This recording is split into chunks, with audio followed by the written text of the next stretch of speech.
Started out alive, man, that was the play. Streaming every night, building up the sway. But as the sight faded, I had to find my way. Now I'm hopping platforms, surfing through the fray. Got my crew behind me, yeah, we call them givers. Chillin' IRL, catching all the rivers. Sparkle in the chat, bringing loss to the grind. Talking crypto games while we sipping Jack Fine. Gives a minute, yeah, we take our time. Living in the moment, the life's a subtle rhyme. From the land down under, streaming through the night. New Zealand vibes, surfing waves day to night. Always looking for the next thrill, that's where I ignite. Community so solid, always shining bright. Rolling, rolling deep and cruising for the height. From the struggle to the stream, it's all just a game. But with the giver found, we're making our name. Jack and crypto profits, life just gets sweeter. Every view and every stream, making life a keeper. Give us a minute, yeah, we take our time. Living in the moment, life's a subtle rhyme. From the land down under, streaming through the night. Got my heart on my sleeve, everything feels right.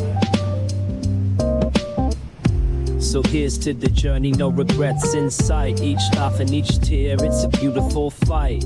Keep the wave rolling, let the good vibes flow. We're the givers, together in the show. Gives a minute, yeah, we take our time. Living in the moment, the life's a subtle rhyme. From the land down under, streaming through the night. Got my heart on my sleeve, everything feels right.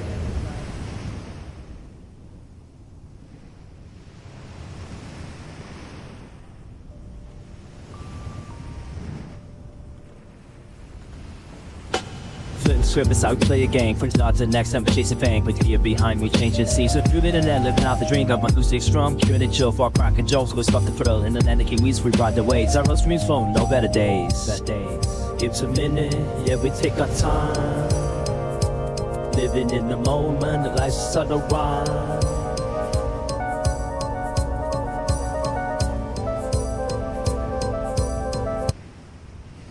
Hello, the internet. It is Tuesday, the 21st of April, 2026, and welcome back to the channel. The GoPro Mission cameras, the Cine cameras, are announced and pricing has hit the stores. And, well, we did predict you wouldn't be getting much change from $1,000 Australian. And so I can report now on today's stream that, yes, the retail price for the Mission 1 Pro is $1,099 in Australia. So that's expensive. We're going to take a look at that in a second. But first, I got myself a brand new box cutter. We call it a Stanley knife after a brand Stanley, but this is not a Stanley. This is a Work Pro. Now, why did I spend a little, a decent amount of money? I guess $20, $25 or whatever it was. Because I've always had a shitty little plastic one. I've bent it, I've broken it, I've cut myself on it, and it never worked correctly when you would... Okay, so you probably shouldn't do this with them, but I used to use them to clean out my vacuum cleaner and force into little gaps and twist it and turn it. And whenever I did that, the blade would invariably push back into the handle. And because it was a plastic handle, it was always breaking and chipping and shattering. So I figured I'm going to spend a little bit more money and get a decent one. This feels good in the hand, Work Pro, but I can tell you one thing I don't like about it immediately. You got to press a button to release the blade, but then the blade doesn't have a spring mechanism. I would have thought that when you release it, it would flick into position, because as it stands, you can let gravity put it back, but to get it out, I guess you've got to flick it up and then it locks into position. But I mean, that's a pretty neat little That's a neat little setup, right? Like the way that that works. And then you've got to release the blade here, push that button, and then you can, I guess, turn it around and get both usages of the blade. It's just a razor blade, right? And then to get it back in, bam, bam, bam, and to closes it. Any knife, in my mind, and most of them are like this, any knife that you risk having to turn the blade back in on itself where your hand goes, that to me feels dangerous. But then again, I don't know any other way that that would work. It's better that it gets locked away. A little belt buckle there too, which is handy. And a wire cutter there too, to snip the wires if you're doing some wiring. But yeah, I don't know. I just feel like that's a good addition. I also went off and got a 60-pack, 100-pack of spare bladeses. And aren't there spare blades in here as well? I feel like there are spare blades in here somewhere. Maybe not. No. It came with spare blades. It came with a 5-pack. Again, the attention to detail here. Just to get the blade out, you just slide this thing and then pull it back and the blade just pops up and pops out. So you never actually have to like touch it because these are extremely sharp. So I got that. Let us move on. The GoPro Mission and the Mission Pro. These cameras have been talked about for a while. There is a reserve ordering going on right now because these are not available until the end of next month. What is it now? The 21st of April. So by the end of May, ships on or before May 27. So these aren't coming for a little while. The cheapest one, the Mission 1, 949 Australian. The Mission 1 Pro, 1,099 Australian. And what do you get with that if you pre-order? You get a grip, I believe. You get a grip. Get a grip, man! Mission Pro reserve now. Yo, Woz, how you doing, man? Woz is first here on the kick machine. I was going to show you what you get with this. A little FAQ that hasn't been here before. This is new. What is the Mission 1 series and how is it different from the GoPro Hero Black cameras? The Mission 1 series is a new line of compact cinematic cameras designed to go beyond traditional cameras, traditional action cams, such as the GoPro Hero Black line. They feature a larger cutting-edge 1-inch sensor, hell yeah, incredible low-light performance, 8K 30, 4K 120 open gate video capture, and category-leading resolutions and frame rates, battery life, and thermal performance for extreme use cases. Again, I'm going to go on record. I'm just going to say this off the bat. GoPros have always had issues with thermal throttling. Anytime you get a new GoPro, the 13, the 12, the 11, the 10, and they've got these, 4K 120 and these huge frame rates and bit rates, and it always thermally throttles.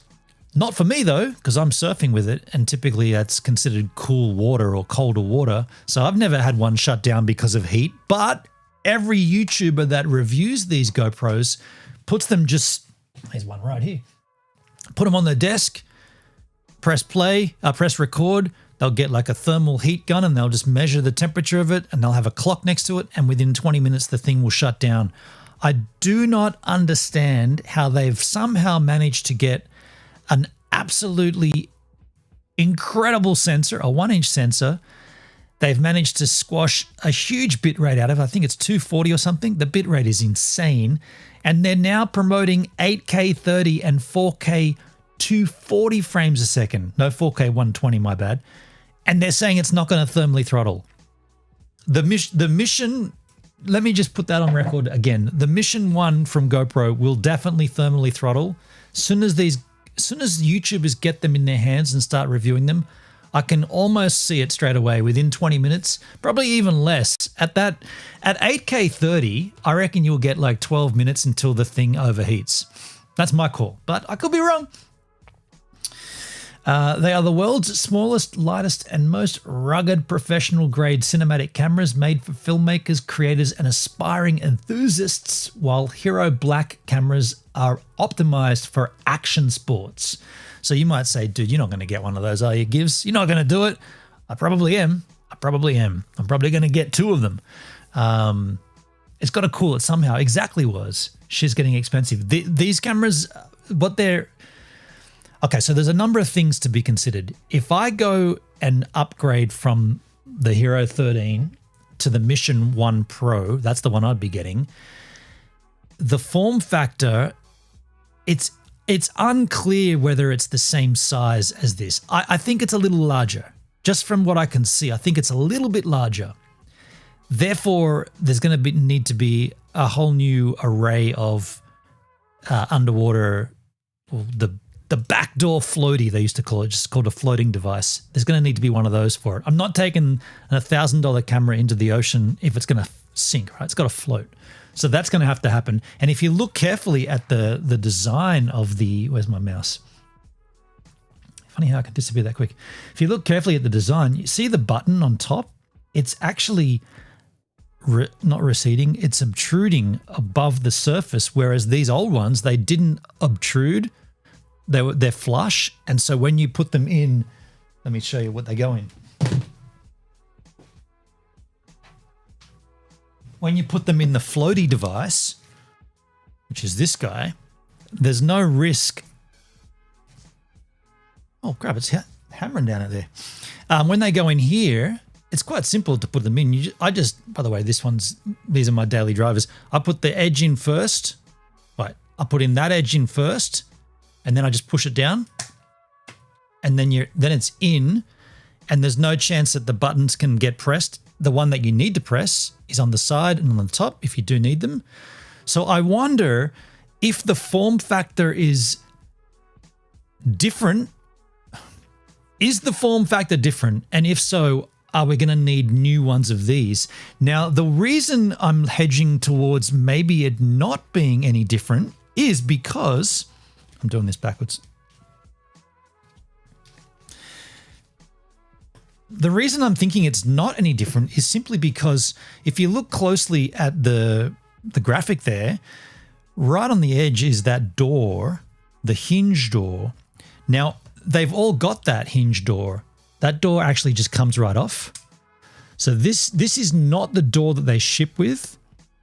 Wait till that gets a focus, you'll see it clearly. That is the MagSafe or the snap-on door.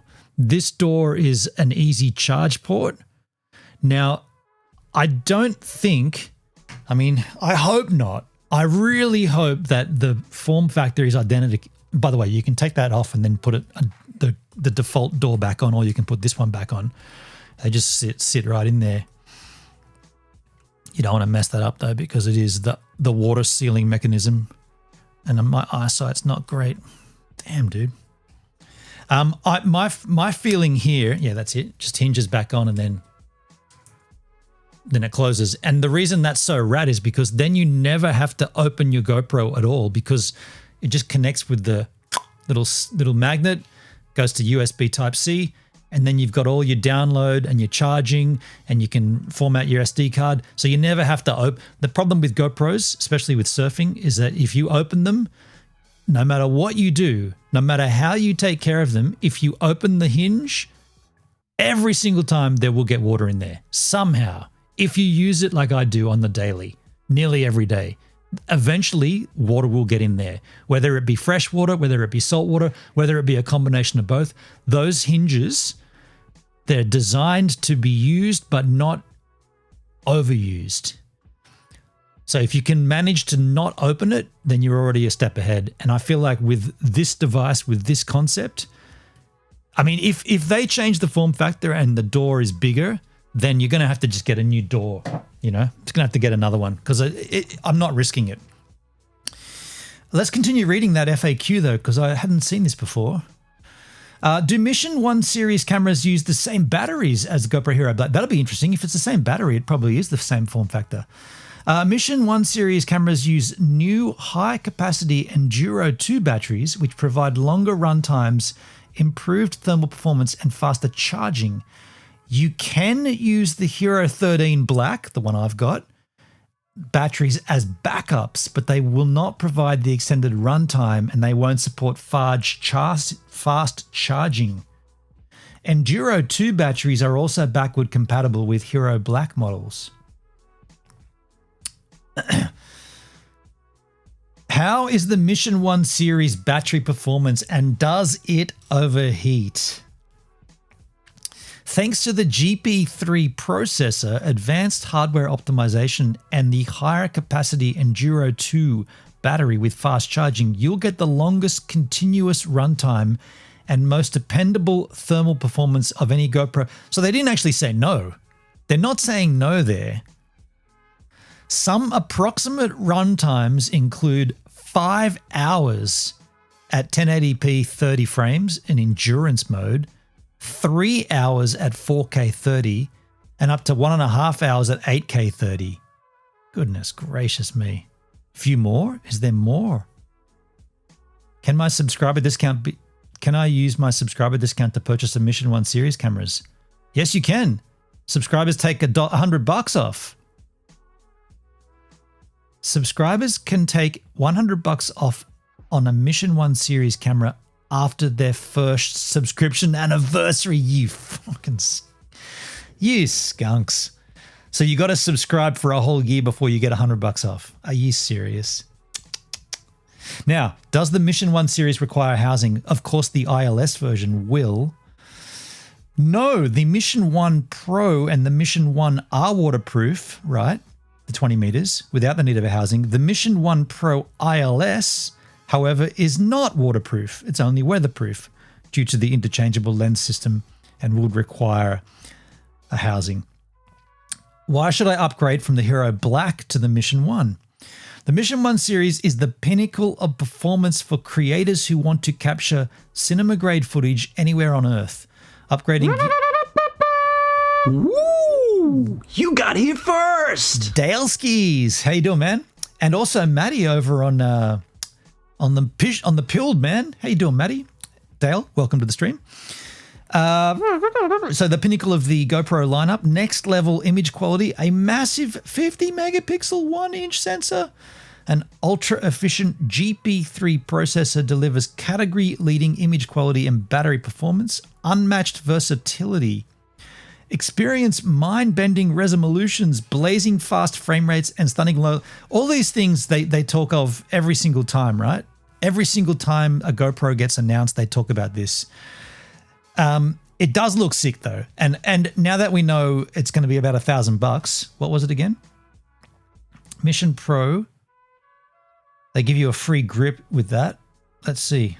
If I put it in my cart, point and shoot grip, it's usually worth $150. What is that? The media mod?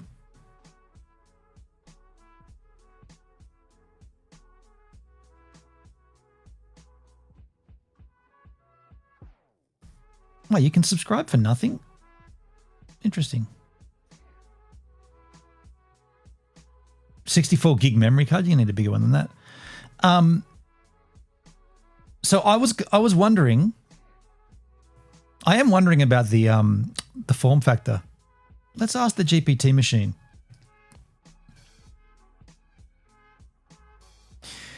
Is there any indication that the GoPro Mission 1 and 1 Pro is the same form factor as the Hero Black 13? I will the magnetic door from the 13 work on it, and will it fit inside a back door or a floaty?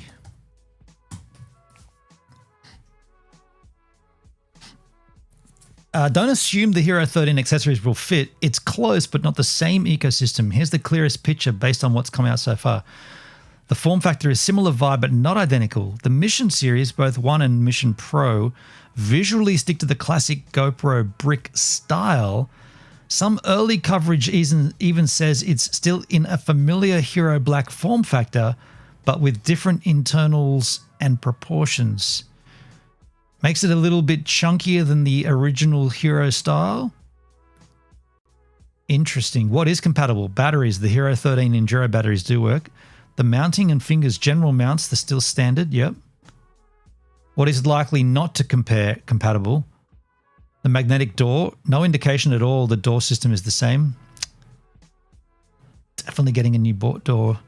This one's clearer. GoPro explicitly mentions new protective housings and accessories for the Mission series, only for the ILS.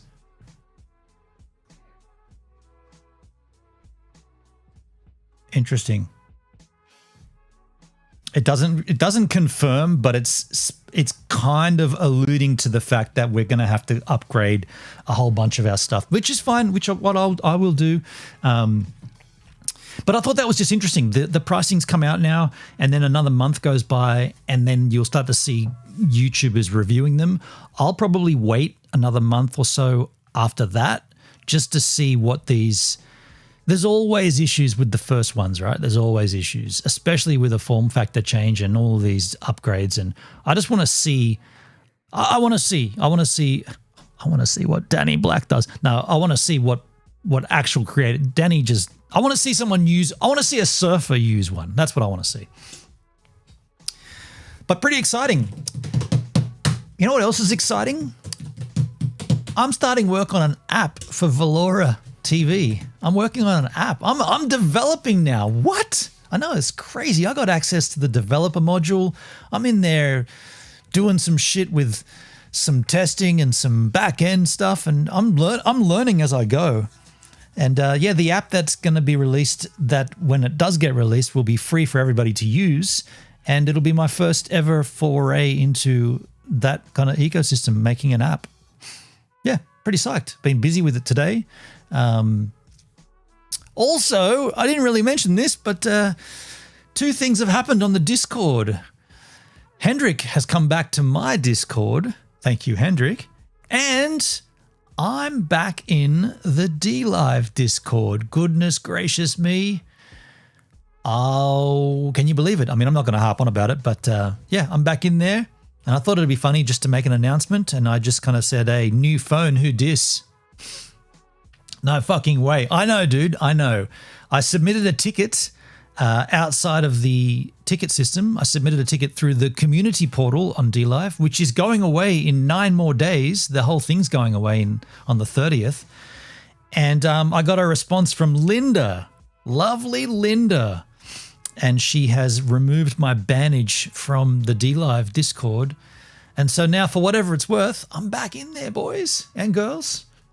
About damn time. I'm back in on the Discord with 9 days of the platform remaining. It's kind of funny, isn't it? It's like the world's about to explode, but quick, sit down and enjoy that last jack. It's not kind of what it's like. Something like that. It's kind of unique. Anyway, we got other content to move on to that I want to move on to. It's in the lines of the tech stuff. I want to go and have a look at some tech, some links that are this. Your phone can do this. Blackmagic, Pro Dock, and all this kind of stuff. Isn't it ironic, don't you think? You know what's ironic, man? That I'm back in the Discord. No, I don't think I'm going to be posting in there. I'm not part of it. Like, even though I'm back, I'm not part of it. And what it is going away anyway in 9 days. Do I have to make up for 3 years? 3 years of non-activity, but in 9 days? I can't do that. I'll get booted again for that.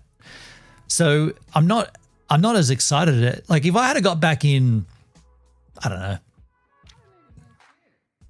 If they had let me back in when all the lemons and all the donation and all that stuff changed, I would have been excited because it's new. It's a new thing, and like let's talk about what this new thing is. That would have been rad. But they're letting me in now when there's nothing. That's going to be weird. It's going to be weird. There's nothing to be excited for, right? Nothing to be excited for. There's way more things to be excited for Valora. I'm developing an app. Me. That is going to be weird. I'm not a developer. I don't know anything about that, but I'm doing it. And then if I'm doing it, other people are doing it. So, like, interesting. That music seems a bit loud to me now.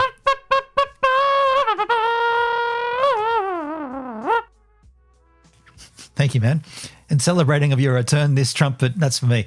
Yeah, it's I love that Valora seems to be a place where, by the way, I had an issue on Valora this morning and I posted it in the Discord because it was an issue that not just I would have, like other people might have had the same issue.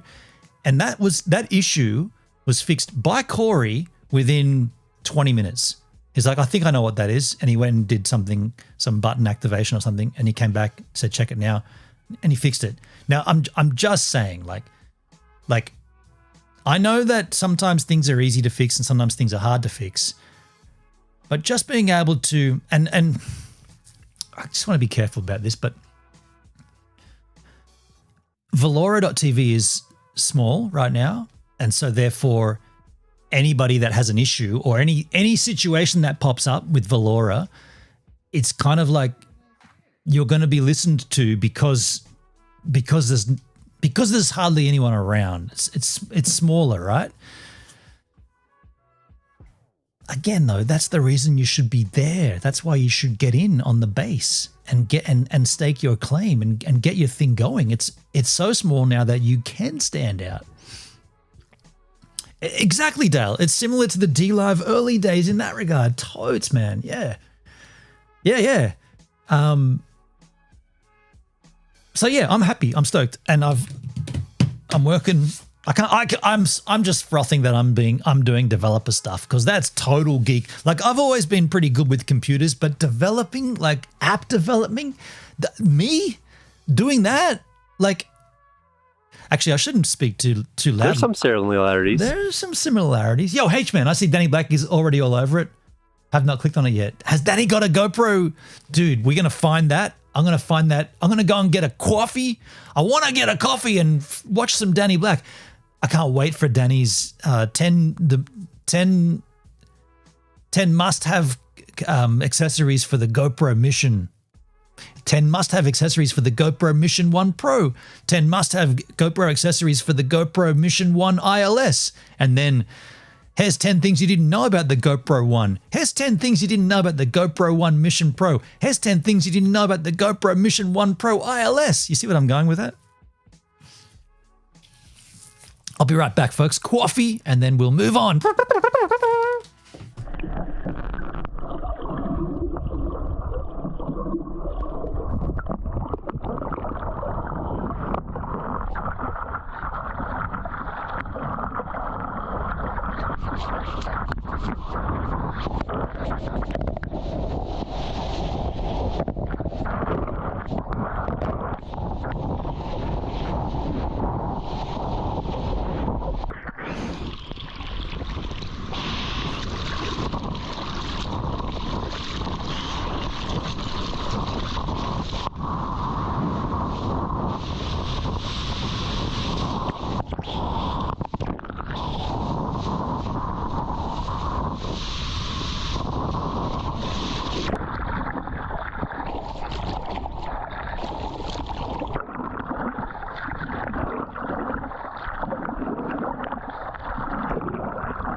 cannot wait for Friday. My stitches coming out. Get back out there in the ocean. Actually, what's the surf going to be like on Friday? Australia Post. I hope there's good swell.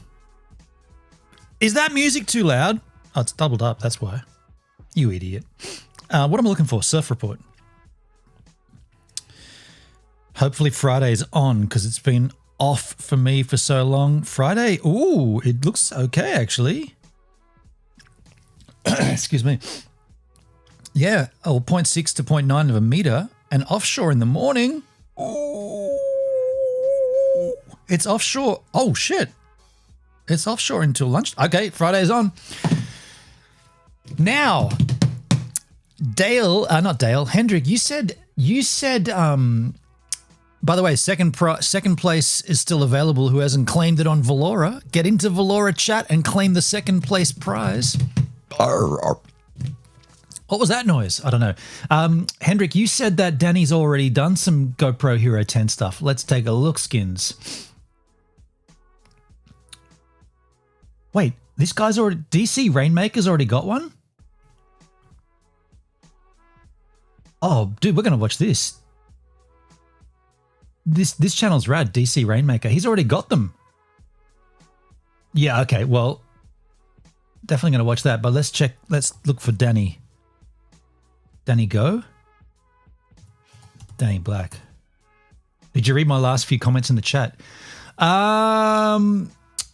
Danny Reviews, yawn. I must say Elfstar's panel was truly epic. Glad you were there. Yeah, dude. We all had the great chance. Yeah, that was, here's his channel, by the way.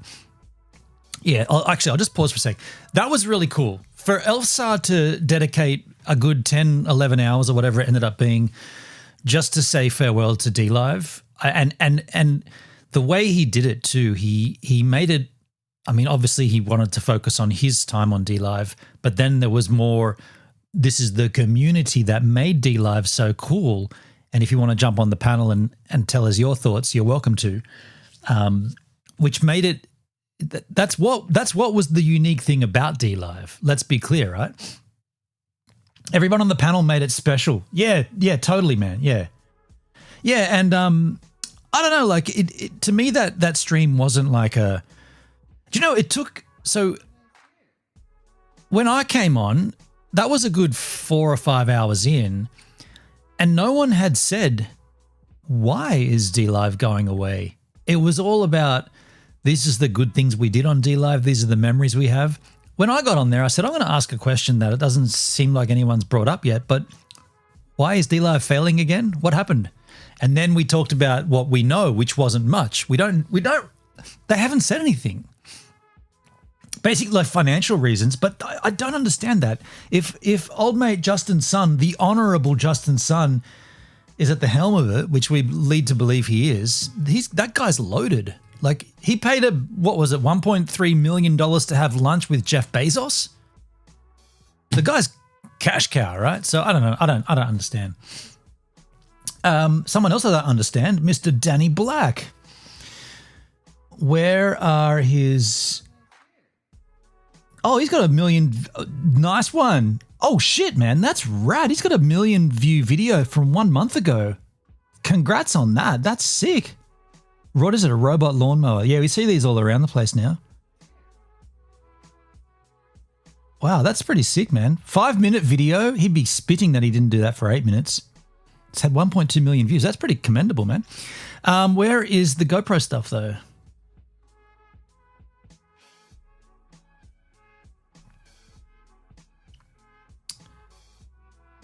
Is he interviewing someone? Okay, I guess we should look at this. He went to the launch or something. Let's have a look. Oh, that's the wrong one. Now, to answer the question that everyone always asks, and I already know the answer, but I want to hear it from you. Yeah. Is it going to overheat? Of course it will. I put money on it that these are going to overheat. What part of failing business model do you not understand? Yeah, the failing part, obviously. Wealthy people get that way by not pissing their money away on failing businesses, such as a $1.2 million lunch with Jeff Bezos. So NAB 2026, and guess what?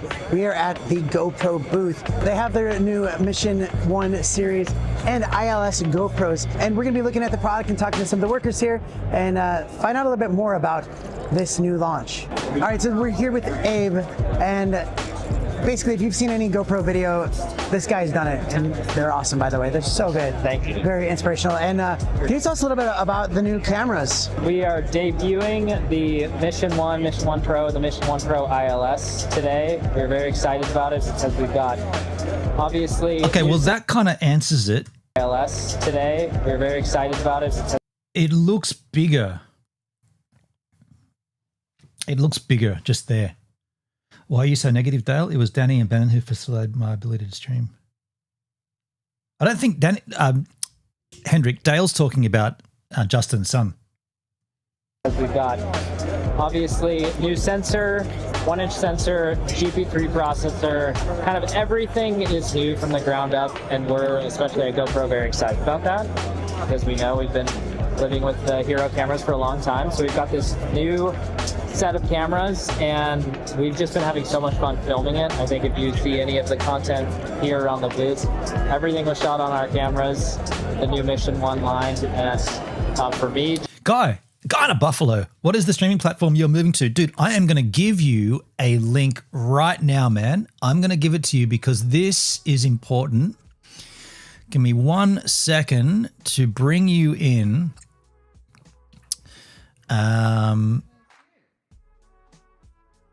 Excuse me while I kiss this guy. What? Why? I have difficulty finding this. I'm looking for my platform. I forget the name it gives. It's called Velora. Velora.tv. Can you also do your old greeting when someone gives you a follow?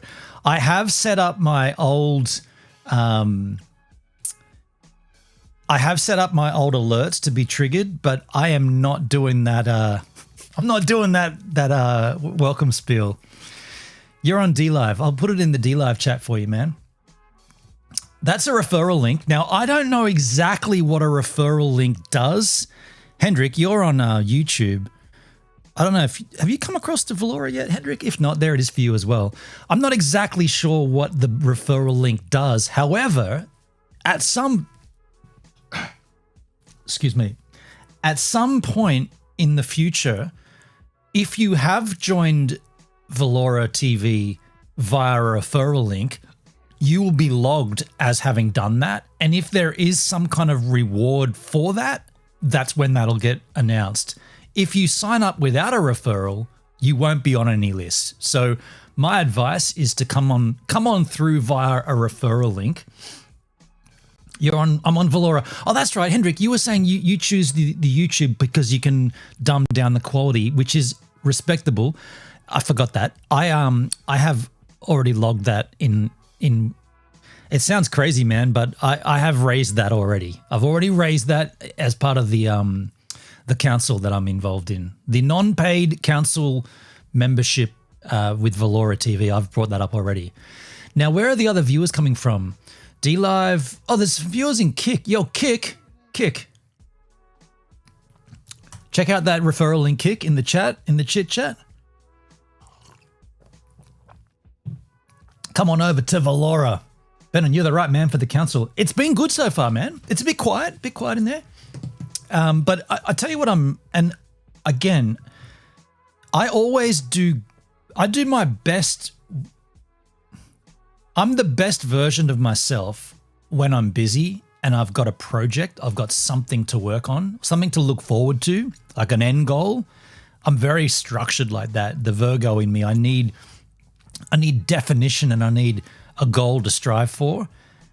And so when I've got that, which I'm getting now in this developer council stuff, and my mind's always going over, like today I was spending hours doing this coding stuff and just working towards something. I feel good.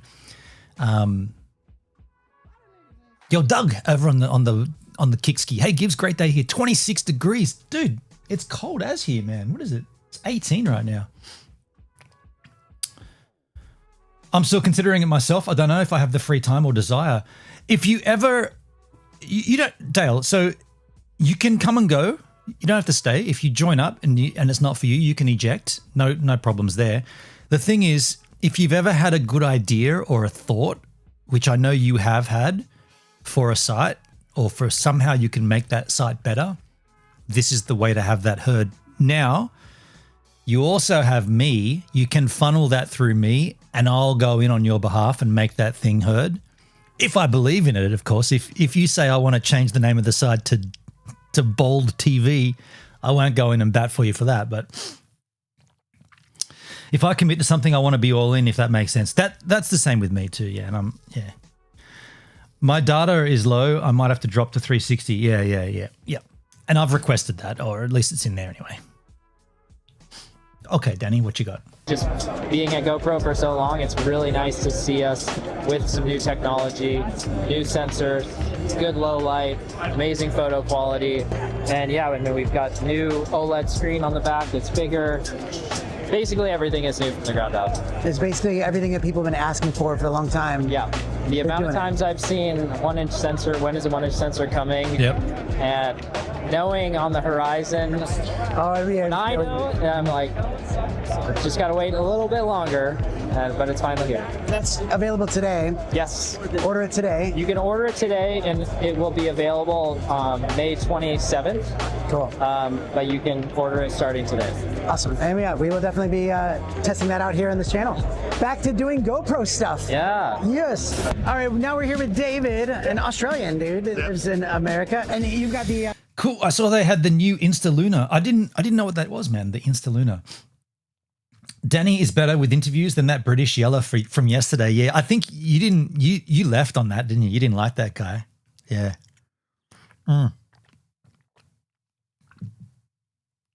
What is going on here? What is he doing there? He's got the ILS on 3 lenses? Crazy. That competes with the DJI Pocket. Okay. All right, now we're here with David, an Australian dude that lives in America, and you've got the ILS, and look at this rig. Look at this thing. Oh, So this is a okay, that was weird. On the angle he had, it looked like there were 2 cameras stacked up on top of each other. Interesting. You've got the ILS, and look at this rig. Look at this thing. All right, so this is a Mission Pro ILS on a Fujinon HD power zoom 6 to 100 with a 2x extender, so up to 200 mil, with a preview of an app that we're going to have that allows you to do focus assist, and so I can do my crash zooms on this. It's sort of showing the flexibility of the system, because here I actually have a broadcast B4 lens adapter to Micro Four Thirds. You've got the PL adapters on it. You can put Canon EF adapters and so on. So whatever it's a very good system to adapt to.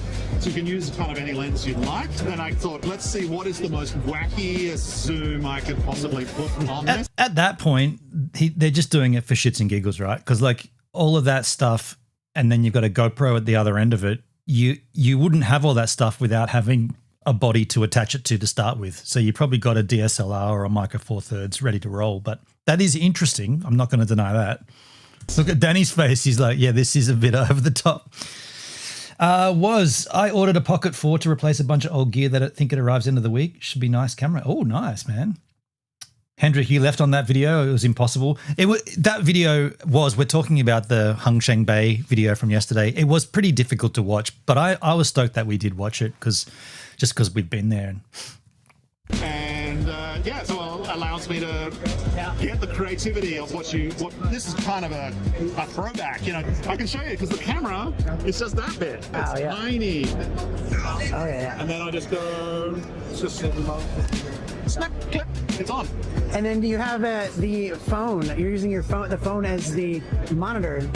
This is actually just a 1080 stream from the camera. Even if the camera's in 4K or 8K, we're getting a 1080 preview. You can zoom in, just adjust your focus. My Canon EF lens is not going to work for surfing. Yeah, see this ILS version of the Mission. It's intriguing. It's not for me, but it's intriguing. I think it will fill a gap in the market, but it'll fill a specific gap because, like I said, everyone that's got these lenses and these adapters and these Metabones step-up rings and extenders, they already have cameras.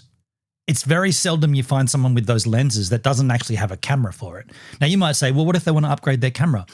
Are they going to upgrade their camera to a GoPro to use with those lenses, or are they going to go and get the better camera? That's my take on it. The GoPros are a step down in camera quality.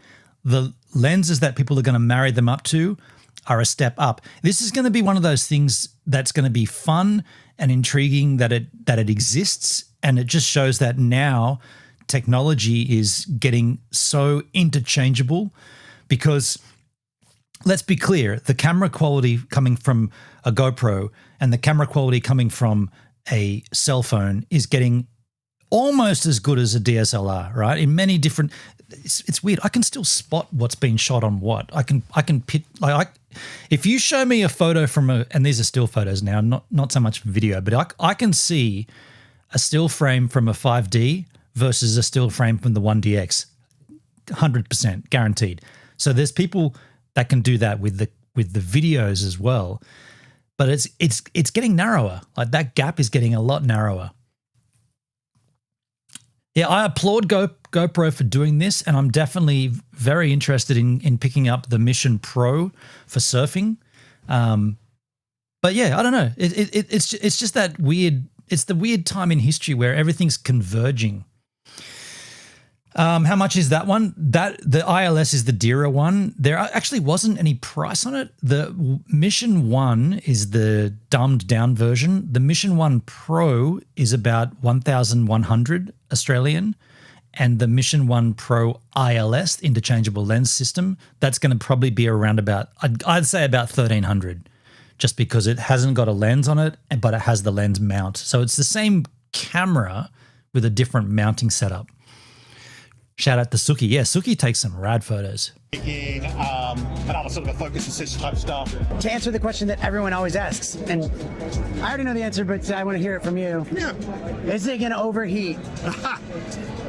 Not in any practical scenario. So what he's going to say, I think, is that if you put it on your desk and film constantly without it moving, for a YouTube test, it will overheat, which is what they all do. They put them up side by side on a table, put a little clock next to it and say, change to the highest resolution, highest bit rate, GoPro log, turn everything on and hit record and see what happens. They always overheat. This will overheat 100%.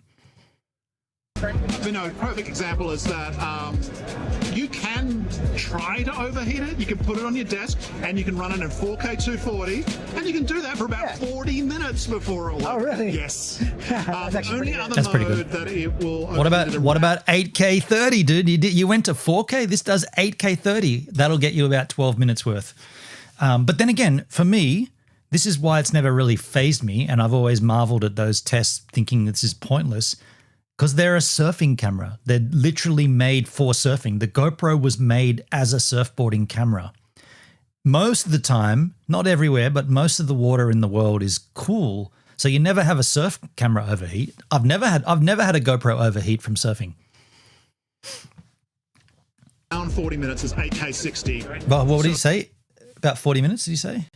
40, and you can do that for about 40 minutes before it will. Oh, really? Yes. That's The only other mode that it will overheat at around 40 minutes is 8K 60.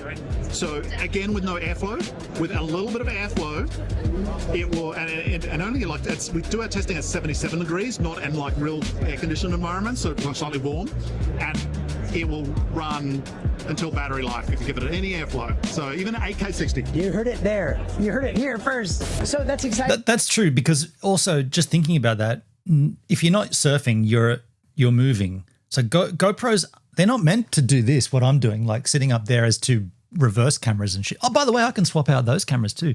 Interesting. They're meant to be moving, right? They're an action cam. Although they're not now. That's intriguing. Did he just talk himself into a corner, this GoPro guy, this Aussie GoPro rep? Because he said you give it any little airflow and it doesn't overheat, but these are now not marketed as action cams. They're marketed as cinematic cameras, which typically, not always, but typically they can be locked off. Interview setups, studio setups. Interesting. Just get ready for the next wave of GoPro content on YouTube, TikTok, and YouTube Shorts. They said it wouldn't overheat. My GoPro Mission is overheating. Guaranteed. Levels, Jerry. Levels, Jerry. If you've been following the channel for a while, I mean, man, we've done a lot of GoPro videos. Too much, Danny. And you've not. A little tip of advice for you, Danny Black. Don't do the GoPro shit. Don't chase the views like you do. Just do one video and then go and use the thing. Doing all the tests and all that shit, just get out there and, like, I've had the 13, the 12, the 11s, and I just surf with them. You don't see me. The first time I do it, I'll make a video and say I'm using it. Here it is. Anyway, he's just chasing views. Seeing that very many GoPro videos because they haven't really came out with anything interesting and exciting for you guys, but now it looks like there is. So yes, tell me, sponsored by the way. Please tell me Danny's on the flow from GoPro by now. If you're not getting free GoPro, if you're not being paid by GoPro, something's wrong, dude. Tell me. Now it looks like there is. So yes, not sponsored by the way. Not sponsored. Come on, man. How much more GoPro? No. Seriously, you're not paid by GoPro yet, dude. He's playing the game you have to these days. Yeah, it's a shame, man. It's I don't know. I liked Danny when he was just vlogging and just talking about his life instead of just chasing the stupid thumbnails and all that. Like, he reviews tech just because someone says review this. It's dumb. It's dumb. We're just excited. Yeah. I think so. Xander, you excited? There he is. Very excited, yes. Extremely big releases. Pretty crazy, actually, considering they've just not released a cover for a long time. Anything that's different, but this is totally different. Yeah. Neither of these two people use GoPros, though. That's the shitty thing. They don't use them for anything. If anyone needs to review a GoPro Mission, it's me, because I'm going to take it into the ocean every second day and go surfing with it. What do these dudes do? Review it, put it on YouTube, put it in the back, and forget about it. Boring. It looks exciting, must admit. You know what they are? Danny and Xander are the equivalent of, like, people that have alcohol as a prop, but they don't drink it. It's like, oh, it's just there for a prop, man. I don't touch that stuff. I'm not drinking. It's just there to look good. Cameras are meant to be used. Whiskey's meant to be drank. But anyway, that's it for today's video at NAB. Actually, some more content coming out, including just some cool things that we're seeing around here. So make sure you subscribe and like, and you'll get notified next time this happens. No, let's see the other one he's got here. Mission 14, or what is GoPro's mission with the lineup? So he's breaking. So he's been at NAB and he's just got a whole bunch of content coming out from there. Fair enough.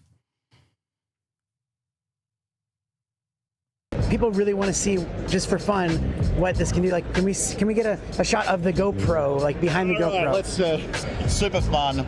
The reason I built this is because I knew a lot of people will be using primes on the ILS GoPro Mission 1 Pro ILS, and I just said, well, people won't use zooms, but what if you did? So he's just done this video, but he's doing it twice. Now, Benon, how dare you criticize aspects of Danny Black? How dare I criticize? Why can't I criticize? Mr. Black. All right, we're back. Day 2 at NAB in Vegas, and back with David because you guys loved him. And we have a couple more questions. A lot of people asking about the differences between these new GoPros that are coming out. Can you explain a little bit about that?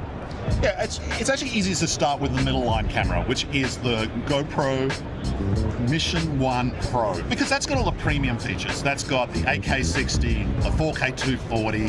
8K 60 is insane. 8K 60, shooting 4:3, you got a lot of space to crop back down to, even to 4K. But imagine cropping back down to 1080. Holy moly, man. Literally point and shoot and then come back in. And it's almost like a 360 to camera, right? Crazy. The 1080 960, you know, the crazy ones. And the frame rate that people often skip is the 1440 480 sustained. Abe, our chief editor, has been doing a lot of like powder snow stuff with that. So you just start recording at that speed and then head down the mountain. SD cards. Yeah, that's true. SD cards are on the rise. So you're going to need 128 kind of minimum, right? Well, actually, I don't even know what. I don't want to open. I'm going to open mine while we watch this. I think these are 64s. They would be 64s. So great slow motion. The entry level model, you only have 4K 120. You only have 8K 30. What's the main advantage over 8K from 4K? Well, at this point, Dale, not a great deal of advantage unless you're shooting 8K but delivering in less. So you can shoot 8K, edit 8K, and then deliver 8K. Not everyone has an 8K television to watch it on. Not a lot of people have a 4K television. So the more advantageous thing to do would be to shoot 8K but then deliver in 4K, or shoot 8K and deliver in 1080. So that was really hard to get out. That's because I've never taken the battery out of here.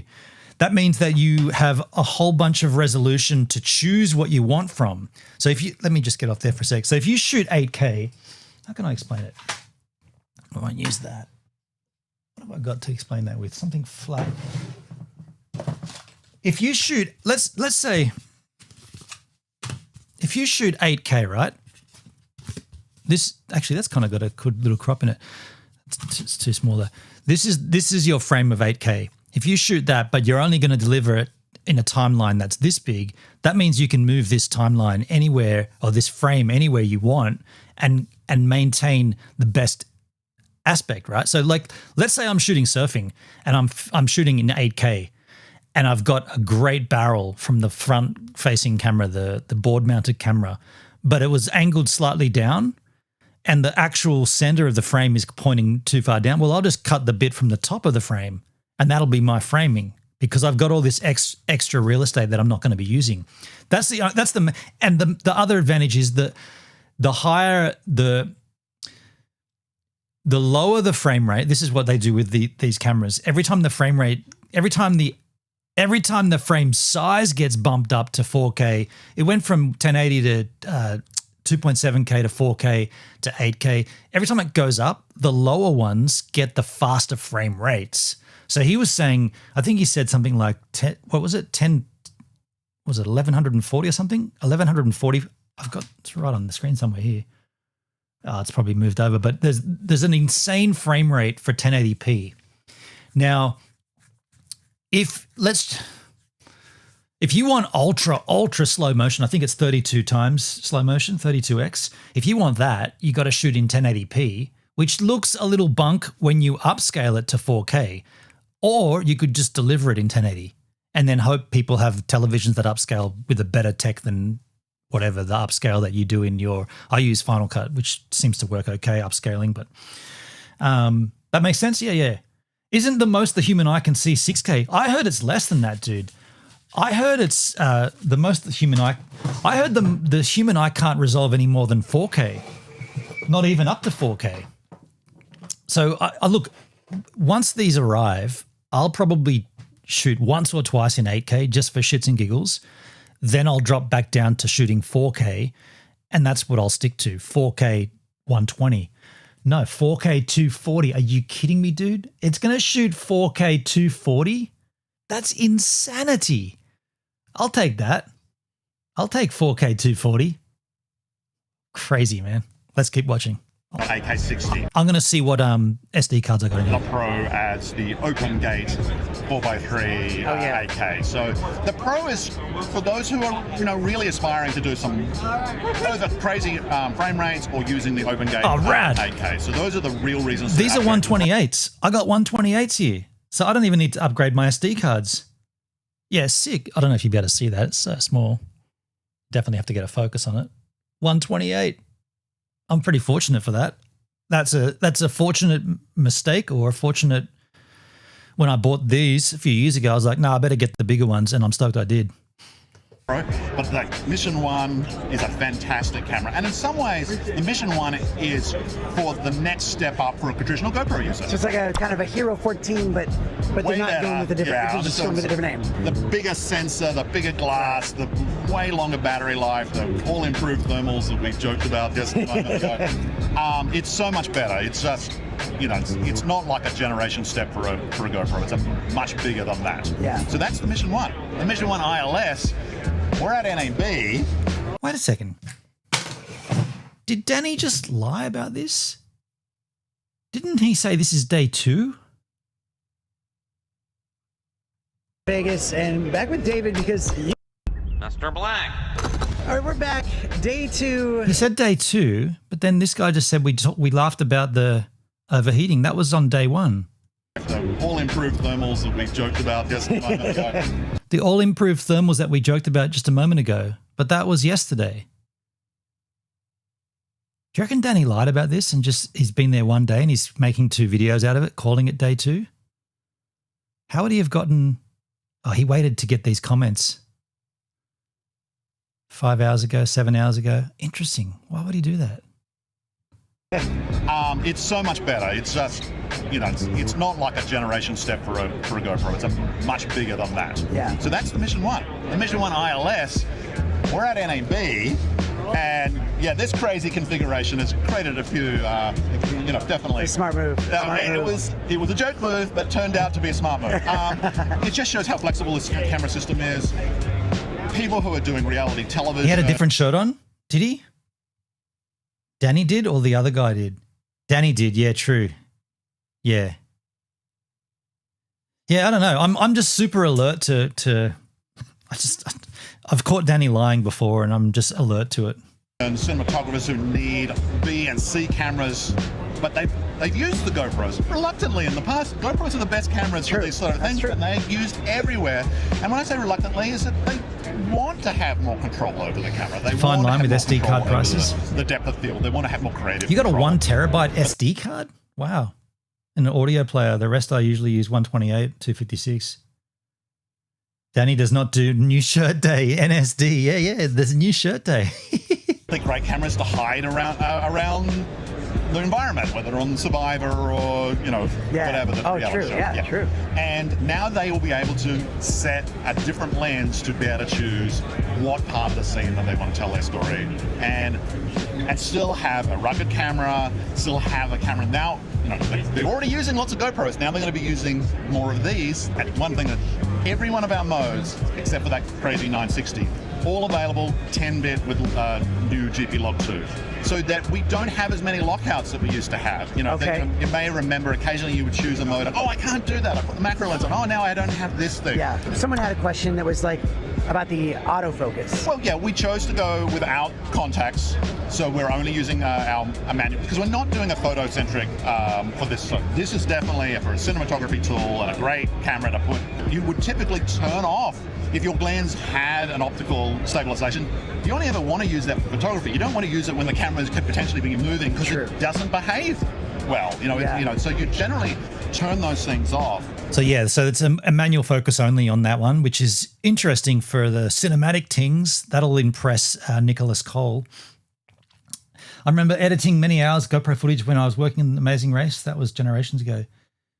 I remember something about that. You worked for that show, right? Yeah. We understand there are people who have powered lenses that won't be able to use them on this camera.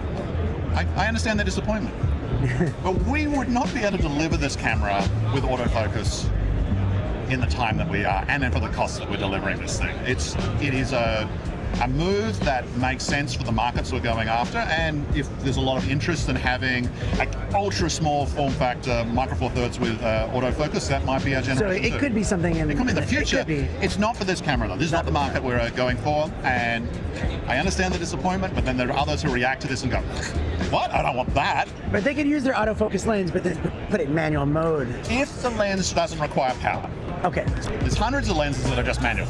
Plenty of those cinema focus lenses, manual, and micro four thirds, there's a lot of them. And of course, any vintage lens that you're adapting the interface to, like this classic vintage, they don't tend to have the contacts through anyway. So the inexpensive EF to micro four thirds, or if you've got a whole Pentax system, you can adapt that. If you've got PL doesn't have contacts, right? The classic cinema lenses don't have electronic contacts like that. And so you can adapt all those lenses, and practically this is like a Super 16 camera. So got any old vintage PL 16mm out there, you're going to be incredible. Just go through your grandparents' attics and stuff like that. Someone was also asking about as a webcam. About the webcam and things like that. That is all just standard GoPro APIs. It actually works across our cameras, so it goes back to like maybe Hero 10 or 11. You can see where that we started. Listen, they also have the microphones, the wireless microphones that you can connect to it. You don't necessarily need the media mod to go like HDMI out, which is very impressive. That is an interesting change. You no longer need a media mod to go HDMI out. I wonder why they capped that on the other series, like the Hero series. Interesting. GoPro Labs is the hacking of the camera to make it do more things than it was intended to do, and I run that project. It's called GoPro Labs, and that allows you to use QR codes to tell the camera to do new things that we hadn't. And that's been around for like, what, 3 years? Came out 2020. Oh, 5, 6. Oh my gosh, I forgot what year it was. Yeah, but it's constantly be built upon and enhanced, and like for Hero 13, that is definitely the premium right now for GoPro Labs support. And then I'm working on getting a GoPro Labs ready for launch for the Mission 1. Can we get a shot of the GoPro, like behind the GoPro? Let's. So the idea is that, yes, I've got a powered zoom, so I'm now going to try and dial in the crazy. Well, let's go a little further away than these guys. Clearly, I would not be shooting a 200 millimeter lens. Put it on a tripod. Yeah. You put it on a tripod, and it works really well. Power zoom, crash zooms. I can take off the motor and just really hit this, and yeah, you need to have a sturdy mount to be able to make that look nice. But for hand holding at this show, I can just show what we can do. It's a parfocal lens. These things are retro lenses you get off eBay and can be modified. It's just a broadcast lens with a broadcast B4 lens with a micro thirds adapter. It's super fun. And the reason I built this is because I knew a lot of people were using primes on. It's an interesting focus point there. He's standing next to these 3 new GoPros, and he's the subject here seems to be more about how you can wangle old lenses onto them, which is, yeah, I don't know. I feel like having seen this guy talk, I feel like the ILS version of this Mission 1 might be a bit of a flop. It's kind of like just for funsies, right? It's kind of like the Apple Vision Pro glasses, right? They're just kind of for fun, like they're an expensive, fun little hack. The ILS, GoPro Mission 1 Pro ILS, and I just said, well, people won't use zooms, but what if you did? Yeah. Yeah, and then I found this is a crazy fun lens to use, and I've used it on short film projects myself already. It is, yeah, I'm not going to give this one up. This is fun. Despite all the competition, there's still a lot of GoPro fanboys out there, but a lot of people rooting for GoPro. And this is a new era. So we're really excited and can't wait to get my hands on these and like try them out, test them out in the field and all that stuff. So thanks again, David. You're welcome. And we'll see you guys next time. I mean, Danny has to have got a hookup, man. Tell me you networked your butt off out there, Danny, and you now have a connection through to GoPro. Please tell me you do. Let's move back to having a look at the actual hands-on from DC Rainmaker. This is a channel that seems to, definitely have a hookup with GoPro. I'm sure he's paid to do these. 12 hours ago, and he has a hands-on. 63 things you need to know. Jesus. This here is the brand new GoPro Mission 1 Pro, a camera I've been putting through its paces over the last couple weeks, outdoors running and riding and underwater, you name it, all to strapping it to a drone. Now, the main things I really want to find out from this video is the form factor, the existing magnetic doors, and the backdoor floaty. Do we need to upgrade those? That's kind of like the main thing I really want to learn about. How all the new features work, because there are a ton of new features. About 50 new features. It's actually quite a What quality are we watching this in? 4K. Let's crank this up to whatever it's got maxed. astonishing, but more than figuring out how these features work, also seeing how they compare to these other cameras here. Things like the Insta360 Ace Pro 2, the DJI Action 6, as well as the existing GoPro Hero 13 Black. But this is not a review video for one core reason. GoPro has placed 2 restrictions on media loaners of this camera. Number 1, I can't share any of the original footage from this camera. What? Run that by me again. You're doing a review of a camera and you can't share any footage from it? The fuck is going on here? You can't show us any footage from the camera? Then hold off for 2 weeks until the firmware's released. This is crazy. What is going on this planet? That's like a guy reviewing a pizza and saying, I can't taste it. I've got the pizza. Smells delicious. I'm not allowed to taste it until it's ready for the public though, and that's going to be another 3 days away, so we'll just look at it. I'll tell you about it. It's got ham and cheese. They're using kabocha cheese. It's great. I can't taste it though. What is going on, man? This is the inevitable race for content. It's fucking dumb. You've got a video that's going for 20 minutes with 63 things we need to know about the GoPro Hero mission, the GoPro Mission 1s, and you can't show us the footage from it? That's baffling, right? That is baffling. That's so dumb, man. The reason for this is relatively simple. The firmware isn't final yet. As of shooting, the firmware is still about 2 weeks away from being finalized. As such, GoPro, like most companies, is hesitant to have reviews published on beta firmware. That said, I've yet to see anything odd except a few minor UI bugs already in the pipeline to be fixed in the coming days.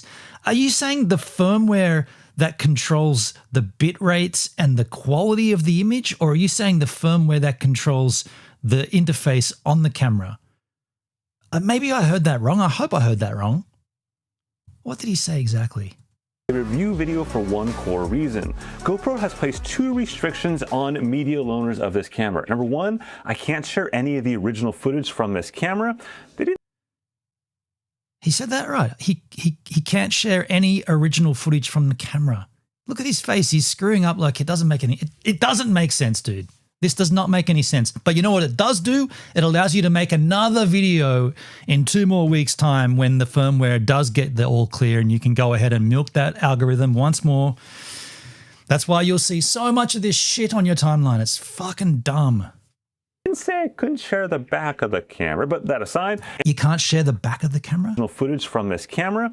They didn't say I couldn't share the back of the camera, but that aside. And number 2, anything titled review has to come out closer to that May 21st date. And it's really too bad because I have so much footage, an astonishing amount of footage. And more so than that, it's really effing good footage. Like, it is really, really, really good. But I want to be upfront with you about that restriction. Beyond that limitation, this is so dumb. Look, if GoPro's going to enforce these restrictions, just don't do this video for 2 more weeks.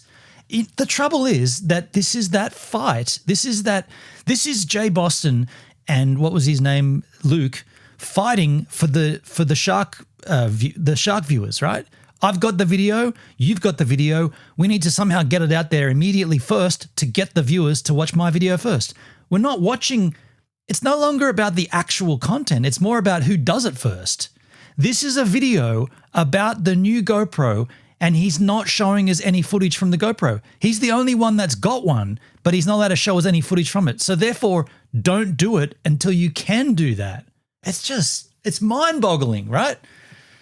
It's like going to a library and renting a book, and you open it up and all the pages are missing. Oh, you only can have the cover. You're not allowed to read the actual book. You want the actual book, you got to wait for it to be released. You've got to come back next week and get the actual book. The cover's here, but the pages, no, they can't read that. That's far. Lukey is posting again. Now, remind me of when Jay starts posting again. H-Man. Really nothing else that I can't show you, so I'm going to show you basically everything on this camera. No, this video is definitely not sponsored by GoPro or anyone else for that matter. And they're not paying you for this. Oh, what? This guy doesn't. Then let me go on record. If DC Rainmaker does not get paid by GoPro, Danny Black 100% is not getting a paid sponsorship from GoPro. Hell no. Oh my God. Good luck in that race, Danny. Good luck. You're going to need it. Holy shit, man. Fuck. GoPro is not paying you to do this. On this camera. No, this video is definitely not sponsored by GoPro or anyone else for that matter. Critically, GoPro has not seen this video before in any capacity. This is notable because certain other action cam companies now require most of their reviewers sending copies of their reviews for approval. Embargoes are fine, but if you have to send in a copy for your approval, it's not a review anymore, it's marketing. Didn't you say this isn't a review video though? You said it's not. You said this is not a review. What is it? If we can't see the footage, is it just someone talking about something that looks like a GoPro, or is it a review of the GoPro? Looks like a GoPro. No one else has got one. You've got one. Therefore, it's a review. What are we doing here? Why are we going down this avenue? This is just so utterly stupid. On this camera. No, this video is definitely not sponsored by GoPro or anyone else for that matter. I'm going to tell you what's good about this camera, what's bad about this camera, and I'm going to tell you what the good and bad compared to these other cameras right here. Got all that? Let's get started. So if you've been given this from GoPro, they are sponsoring you. They're not sponsoring you with cash. They're sponsoring you with the product. Does that not make sense? This is a sponsored video. Unless you somehow found one of these on the street, fell off the back of a truck, GoPro have given you the content, the camera to make the content. They're sponsoring you. Doesn't get any clearer than that, right? You can have skateboarders get sponsored. They'd get sent shoes and decks and T-shirts and stickers and trucks and wheels. Sometimes they get cash as well. Sponsor. That's very clearly what's happening here. GoPro sent you this. Therefore, GoPro are sponsoring you. It's the mental mind games and the loopholes that you got to jump through to get a video out. It's crazy. And I'm going to tell you what the good and bad compared to these other cameras right here. Got all that? Let's get started. First thing to know is the price. There are technically 3 different cameras here. There is a non-Pro, a Pro, and a Pro ILS. The only difference between the Pro and the Pro ILS is the Pro ILS has a micro four thirds mount there for lenses. We'll talk about that in a second. And the main difference between the base unit and the Pro is simply some of the frame rates, which we'll talk about later on. Otherwise, feature-wise, they are identical except those additional frame rates. So then let's get into some of the technical goodness. And I'm going to go pretty fast with these because we got like 50 of them to cover. Number one, they've gone and upgraded to a 1-inch quad Bayer sensor. This essentially gives them more flexibility for low light coverage, as well as a much bigger sensor size than their competitors, like you can see right there. Now keep in mind, sensor size is only one piece of the entire imaging pipeline, like one out of like 20 different pieces. It does not make for a great camera by itself. The second most important piece of the puzzle is the SoC, basically the brains of that camera. In this case, GoPro is introducing the new GP3 SoC. Essentially, this is the brains of the camera that gives them the higher frame rates. It gives them the higher bit rates and all that kind of goodness behind the scenes. Next, before we talk about all those specs, as I mentioned, there is another version of this camera called the ILS, standing for Interchangeable Lens System. This is the one that's probably made the most media attention, and it allows you to put a micro four thirds lens onto the front of that camera. This allows you then to use like 300 plus different lenses that are compatible with this, but keep in mind there's no electronic connection there, so it's not going to do things like autofocus. This is just a lens on the front of it. This will allow you to have incredible depth of field with certain lenses. It'll allow you really interesting night shots, for example, and close-up shots and all the things you would imagine with a SLR style lens system. It also has a stabilization from the camera itself. So that stabilization will apply to those lenses, but again, you have to manually focus as opposed to autofocus. The cool part here though is the price is the same and it's incredibly reasonable. I didn't realize that the Mission 1 ILS is the same as the Mission 1 Pro. Interesting. If anything, that one might need to be a little cheaper. It hasn't got any glass. Well, I thought this price would be way, way higher than this. I thought it'd be like $1,000 give or take. So really cool to see at the same price as the other one. Availability is later though. Rather than that May time frame, it is Q3. So that's officially July through September. Sounds like closer to that September time frame than the July time frame. Resolution specs. They've added 8K, 8K 60 on the Pro model in particular. This is available both linear as well as wide. And then if you want super view, that's the much, much wider view, you drop down to 8K 30. Next, they've added 4K 240. Drop down to 8K 30. It sounds crazy, hey? Like, I don't think anyone's going to be worried about dropping down to 8K. Frame per second support, totally unrestricted on the time frame. In the past, all the other action cameras are limited to 4K 120 for unrestricted. Now you're at 4K 240. Also, they've added 1080p 480 frame per second support. Again, unrestricted. In the past, for everyone else, that was limited to 240. And then finally, in burst mode, so up to 10 seconds worth, you can do 1080p 960 frame per second for the most epic cannonballs ever. Now, we've obviously started a cannonball testing program, but since I can't show you the footage from the Mission 1 Pro, here is one of the other random cameras.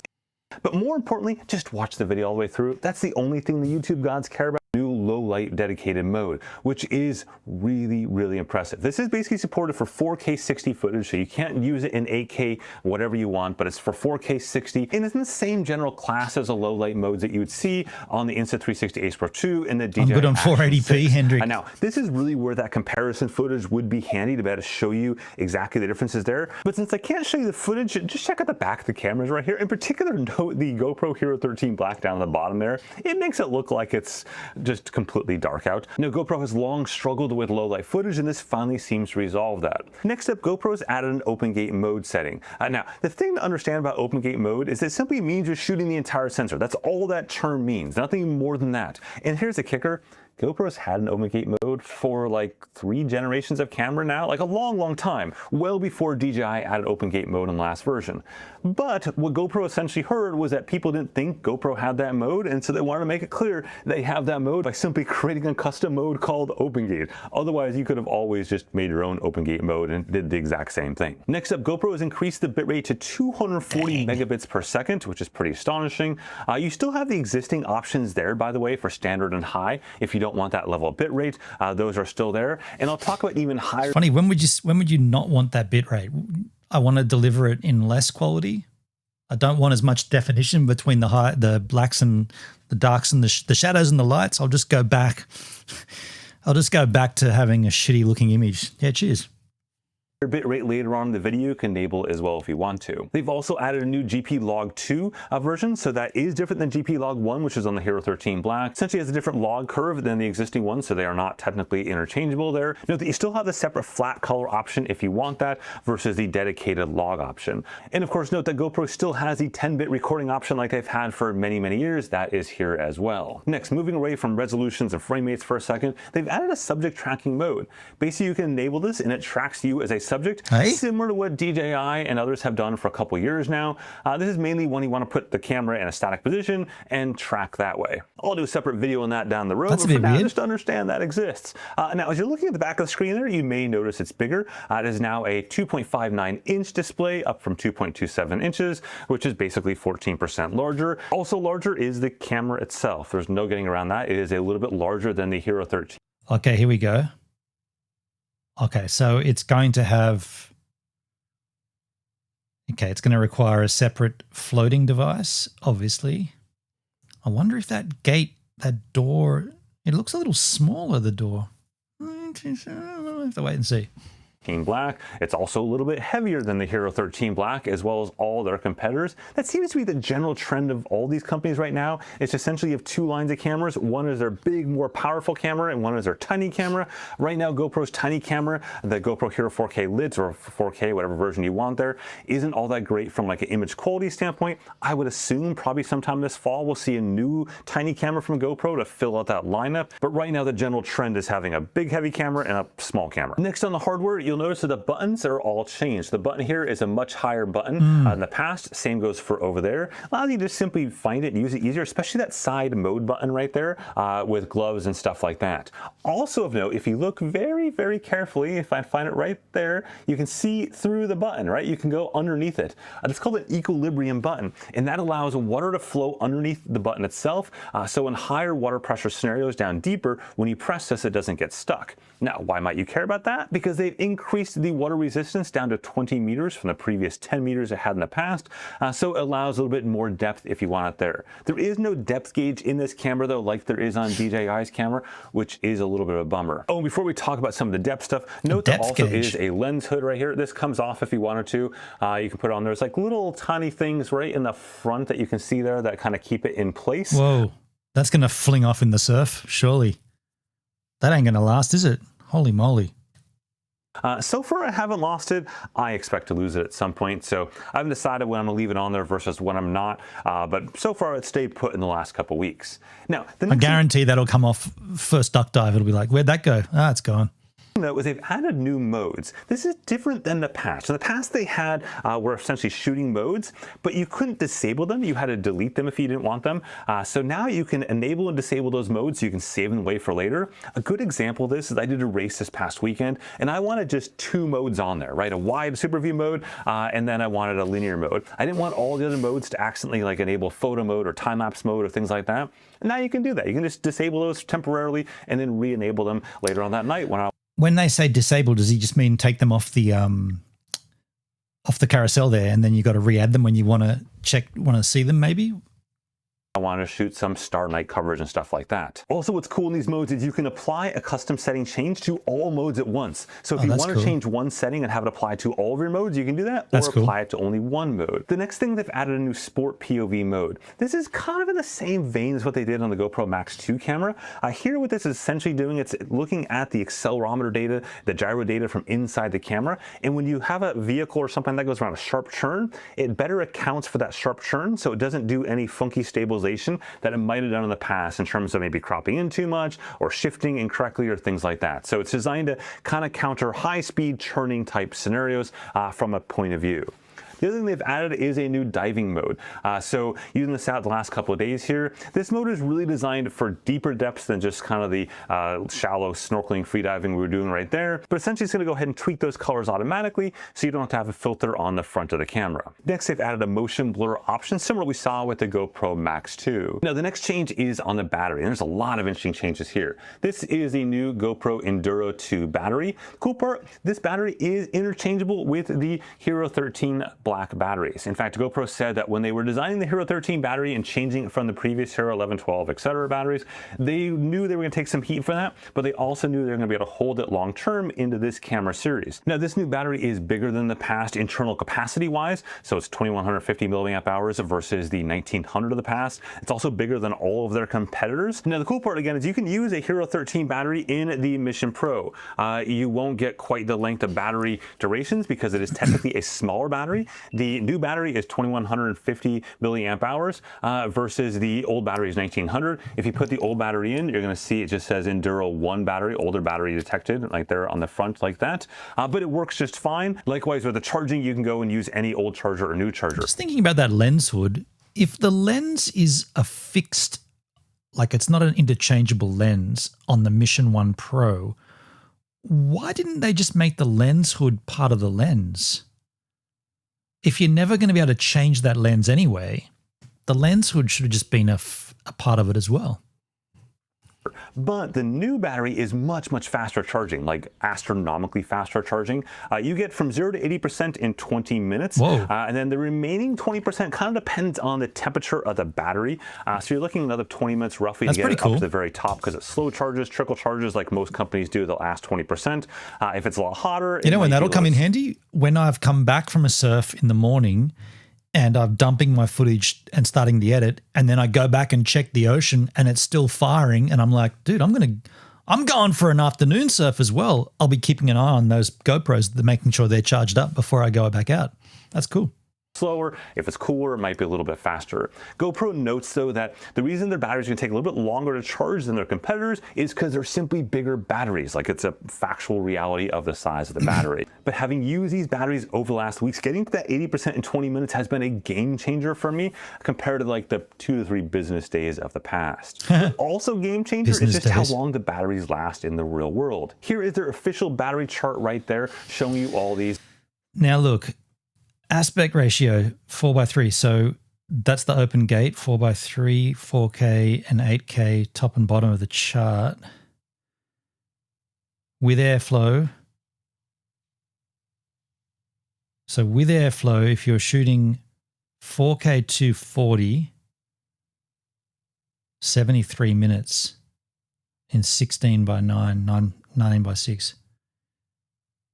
Wait. 19:6 and 16:9 are different? Oh, wait, that's different frame rates as well. That is not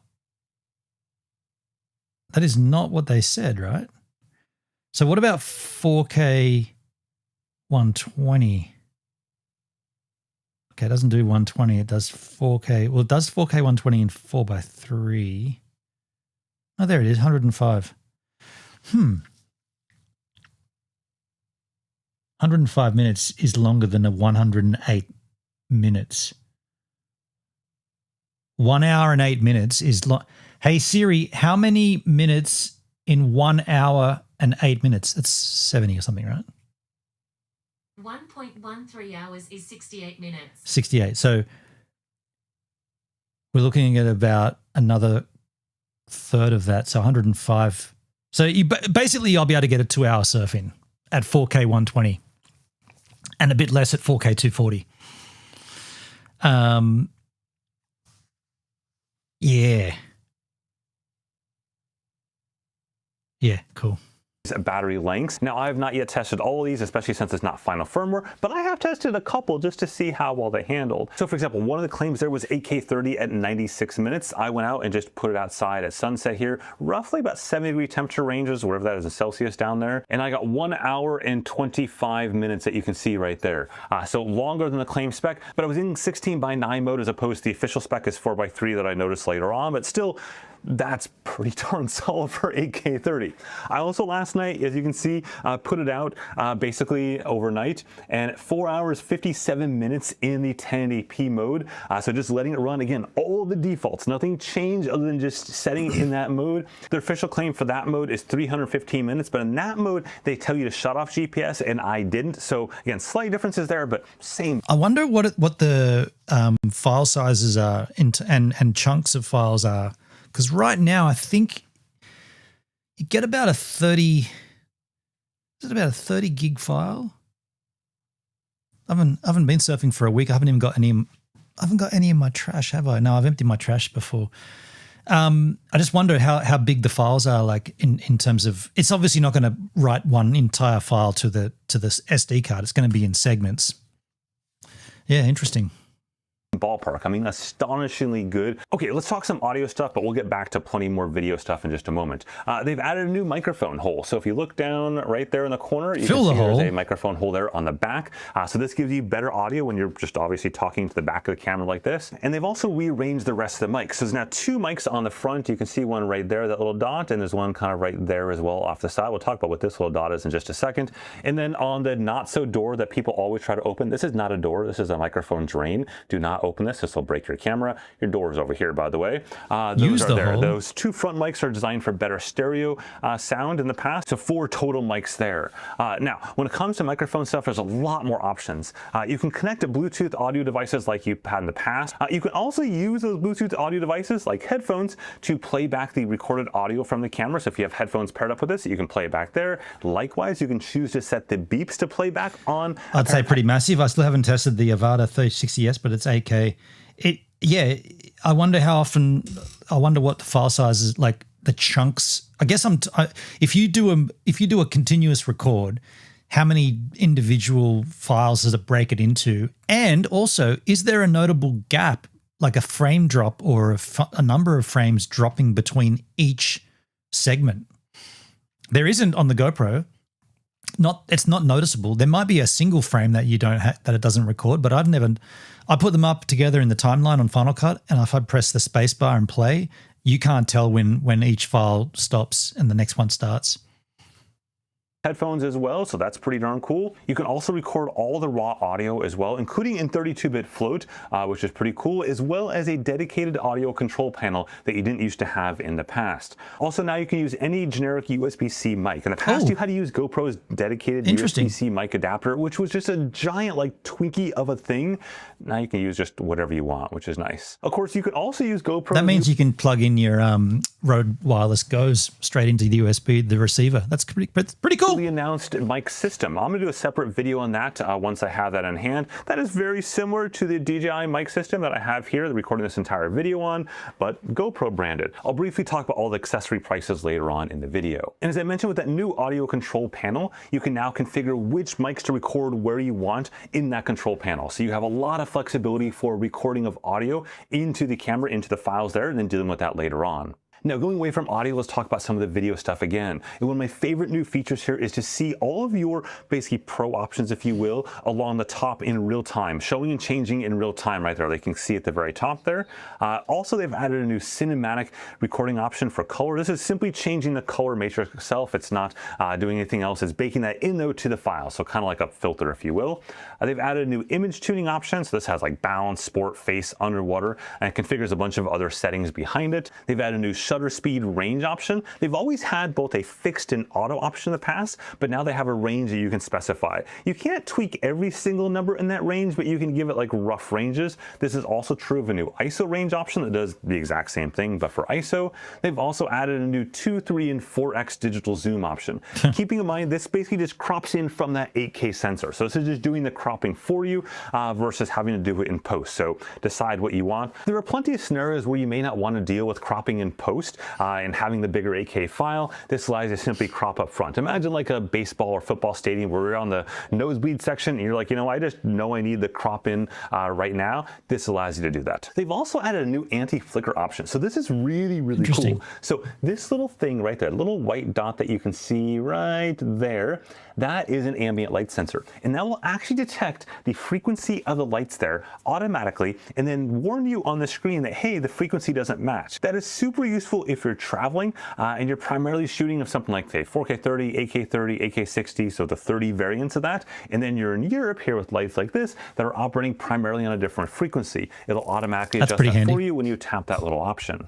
Next up on the photo side, yes, people still shoot photos with the GoPro. They've now added a 50 megapixel photo mode, both in RAW as well as JPEG. Keeping in mind though that you can get 44 megapixel stills from that 8K footage. And in most cases, it is far easier to run at 8K 60. 42 gig holds about 30 minutes of 8K footage apparently. 42 gig, 30 minutes of 8K footage in one file. One file is 32 gig. Okay. And then just simply find the frame that you want, then trying to hit the trigger at the exact moment you want in that scene of action. But if you're shooting a still scene, then go forth and use that photo mode. And then one more tidbit to note before we get to some of the removals is that the GoPro Labs is still supported on this camera. Not only supported, but expanded. There's a new 300 megabit per second mode in there, for example. You have chapter files up to 100 gigs per file size, which is bonkers. Whoa. 100 gig files, GoPro Labs. Oh. Got all the existing GoPro Labs features, as well as things like the on-screen histogram and more. Now, with all that said, before we briefly talk about accessories, let's talk about a couple of things that are removed. First off is they removed 2.7K and 5.3K resolutions entirely. They do not exist anymore, apparently due to the new sensor and whatnot. I'm shooting 2.7K always, so I'm going to bump to 4K now from now on. This camera, those aren't supported. The 5.3K one is sort of a bit of a bummer to me because I liked having that shooting option when I wanted to take stills from that later on as photos, like for Strava and running and things like that. I can certainly take that from the 8K, but I've just got bigger files to deal with, so that is what it is. Also removed is the 8:7 aspect ratio option. In place of it, you got 4:3. Again, basically based on the sensor size, that's what they've got to work with. The next thing to note is that none of the Hero 13 black lenses, so any of like the new HB series lenses, like the macro lens or the anamorphic lens or anything like that, fits on this camera. Now, what's he doing there? Is the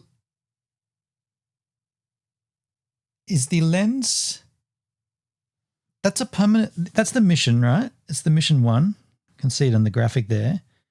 That's a fixed lens mount. So he's just taking the little lens cap off, trying to screw a lens over the top of it. Interesting. Physically doesn't fit because that new 1-inch sensor is so much bigger. So that is definitely a bummer if you have those past lenses. That said, the bottom here is identical, so any GoPro mounts that you've had in the past all work. I wonder if per file is better. If you get an error, there's less files, so more chance of getting errors than splitting files. I was going to say, yeah, that when and I've had this happen. I've had this happen in the past where you've taken a wipeout, and when you've come back up, the GoPro's got an error message on it, and it says it's repairing file. Something about it's when it's writing to the SD card, or mind you, this GP3 is a system on a chip, so there's less of that shunting. Now it's all like Apple, like their own silicon. It's right there, so there's less moving. Maybe Yeah, I mean, if I had the choice, I'd rather have segmented files down to, say, 20 gig per file. That's what I'd choose if it gave me the option. Also, the door is identical. So if you have the charging port door on the side there. Rad. That's what I wanted to know. The door. This is the only, well, this is one of two things I wanted to know. The door is identical. So I don't have to buy a new door. Sick. That's rad. Definitely a bummer if you had those past lenses. That said, the bottom here is identical, so any GoPro mounts that you've had in the past all work. Also, the door is identical, so if you had the charging port door on the side there, that is still good and compatible. Also, the same is the front lens screen. That is the exact same size as the past. GPS remains in there as the past. Still, one thing I wish was there that is on DJI's Action 6 is the ability to upload files to a local NAS or Google Drive. I just simply tap that button right there, and it automatically syncs to my local NAS device, which is really handy when you have a lot of footage.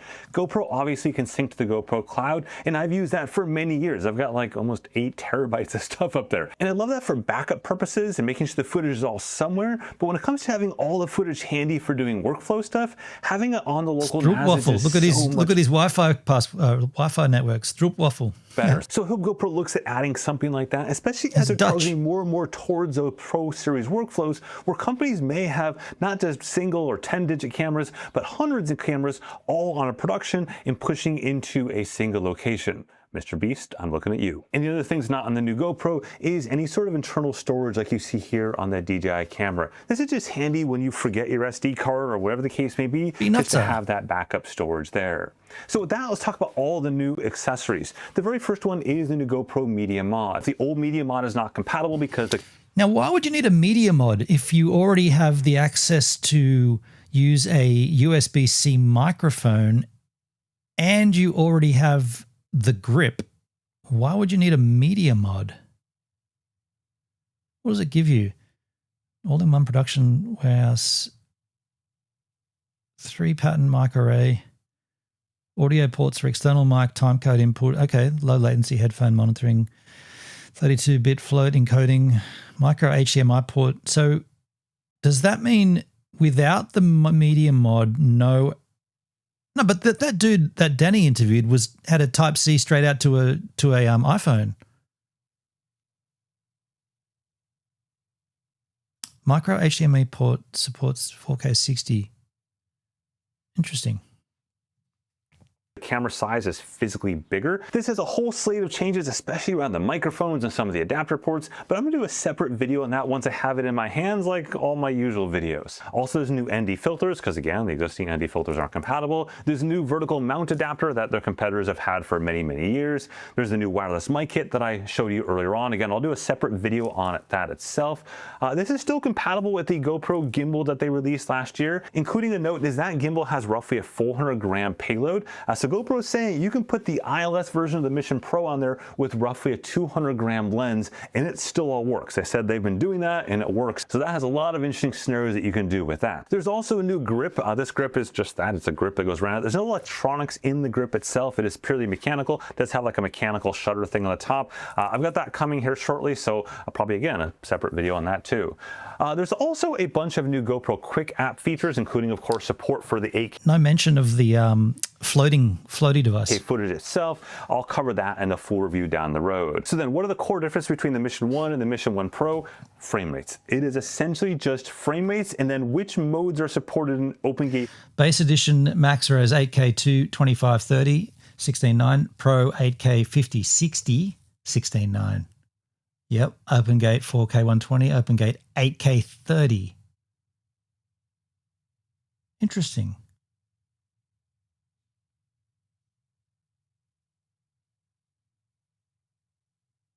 Interesting.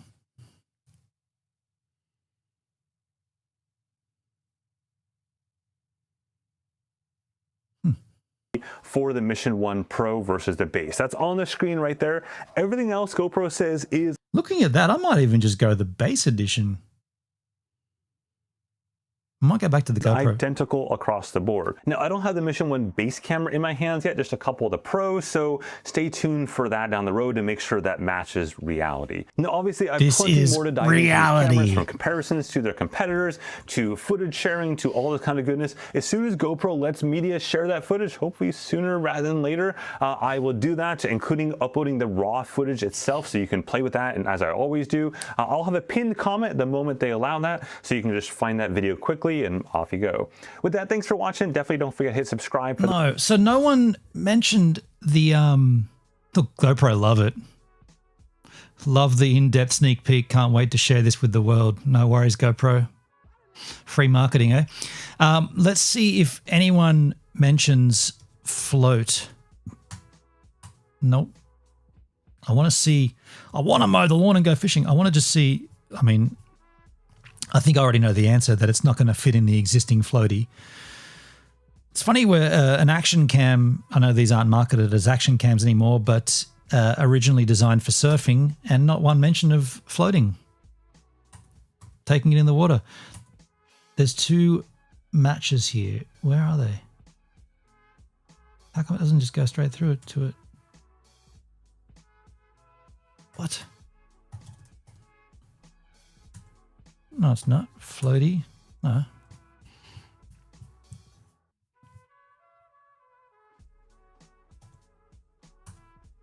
Phrase not found. What about float? Oops, my bad.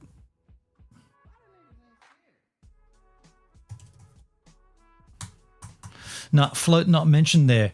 Let's go back to here. I just want to see, out of curiosity,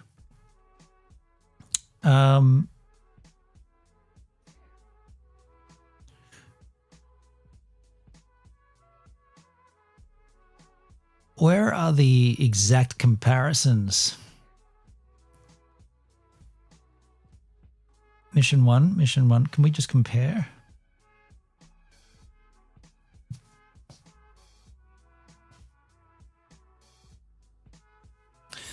Where are the comparisons? Can't we just do a comparison? Straight up comparison? No, we cannot. Reserve now. What does that put it in a... Yeah, I don't want to do that. I've got already in my cart. I just wanted to compare exactly the specs. Should be an announce here. GoPro announcements. Cameras. No, where's the announce? Go back to the GoPro. Reserve now. Meet the latest GoPro edition laptop. Oh, Asus.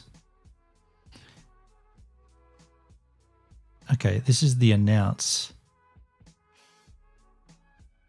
Isn't there a chart of just the comparisons?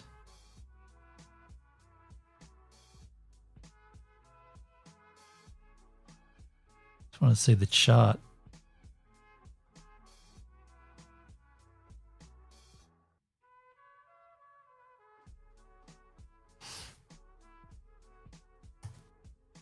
Nothing in the floaty. Okay, so I guess I'll just search it up here. GoPro mission comparison. Drone XL.0. I don't want to read it. I just want to see a chart. A very simple chart would do. No, it would not. Compare cameras 2 hours ago from GoPro. Ah, get him out of there. DC Rainmaker has a website as well.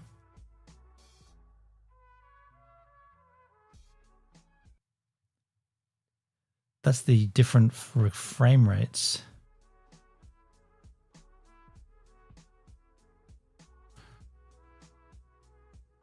Mission versus Mission Pro thread. This is on Reddit. So far, it seems that the Pro has a higher max frame rate pretty much every resolution 6 days ago.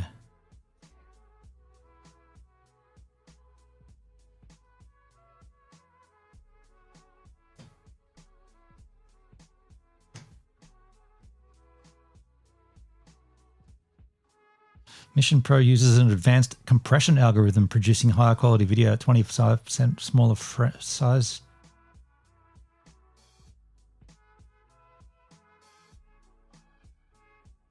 Anyway, we could read that forever, but yeah, I guess that's just interesting to note that if the only thing that the Pro is giving is 8K 30, and I'm only going to use it once or twice to test, is it worth getting the Pro? Might not be worth getting it. You know, it might be worth just getting the first version.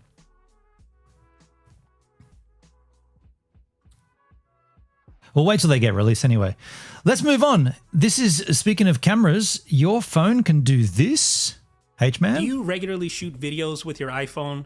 Well, if you're not using the Blackmagic camera app, I'm telling you, Save the Cache exactly you're was. probably doing it wrong. And the reason I say that is because the Blackmagic camera app adds so much incredible functionality and value to your iPhone's camera, it's almost absurd. It's absurd. And when combined with this little guy right here, this is Blackmagic's Pro Dock. It turns the iPhone camera into an amazing professional camera rig, and you don't actually have to be a pro to benefit from it. In fact, some people may be intimidated. So wait a second, Hendrik, you linked this. Is this for me not to buy that DJI instead to get this?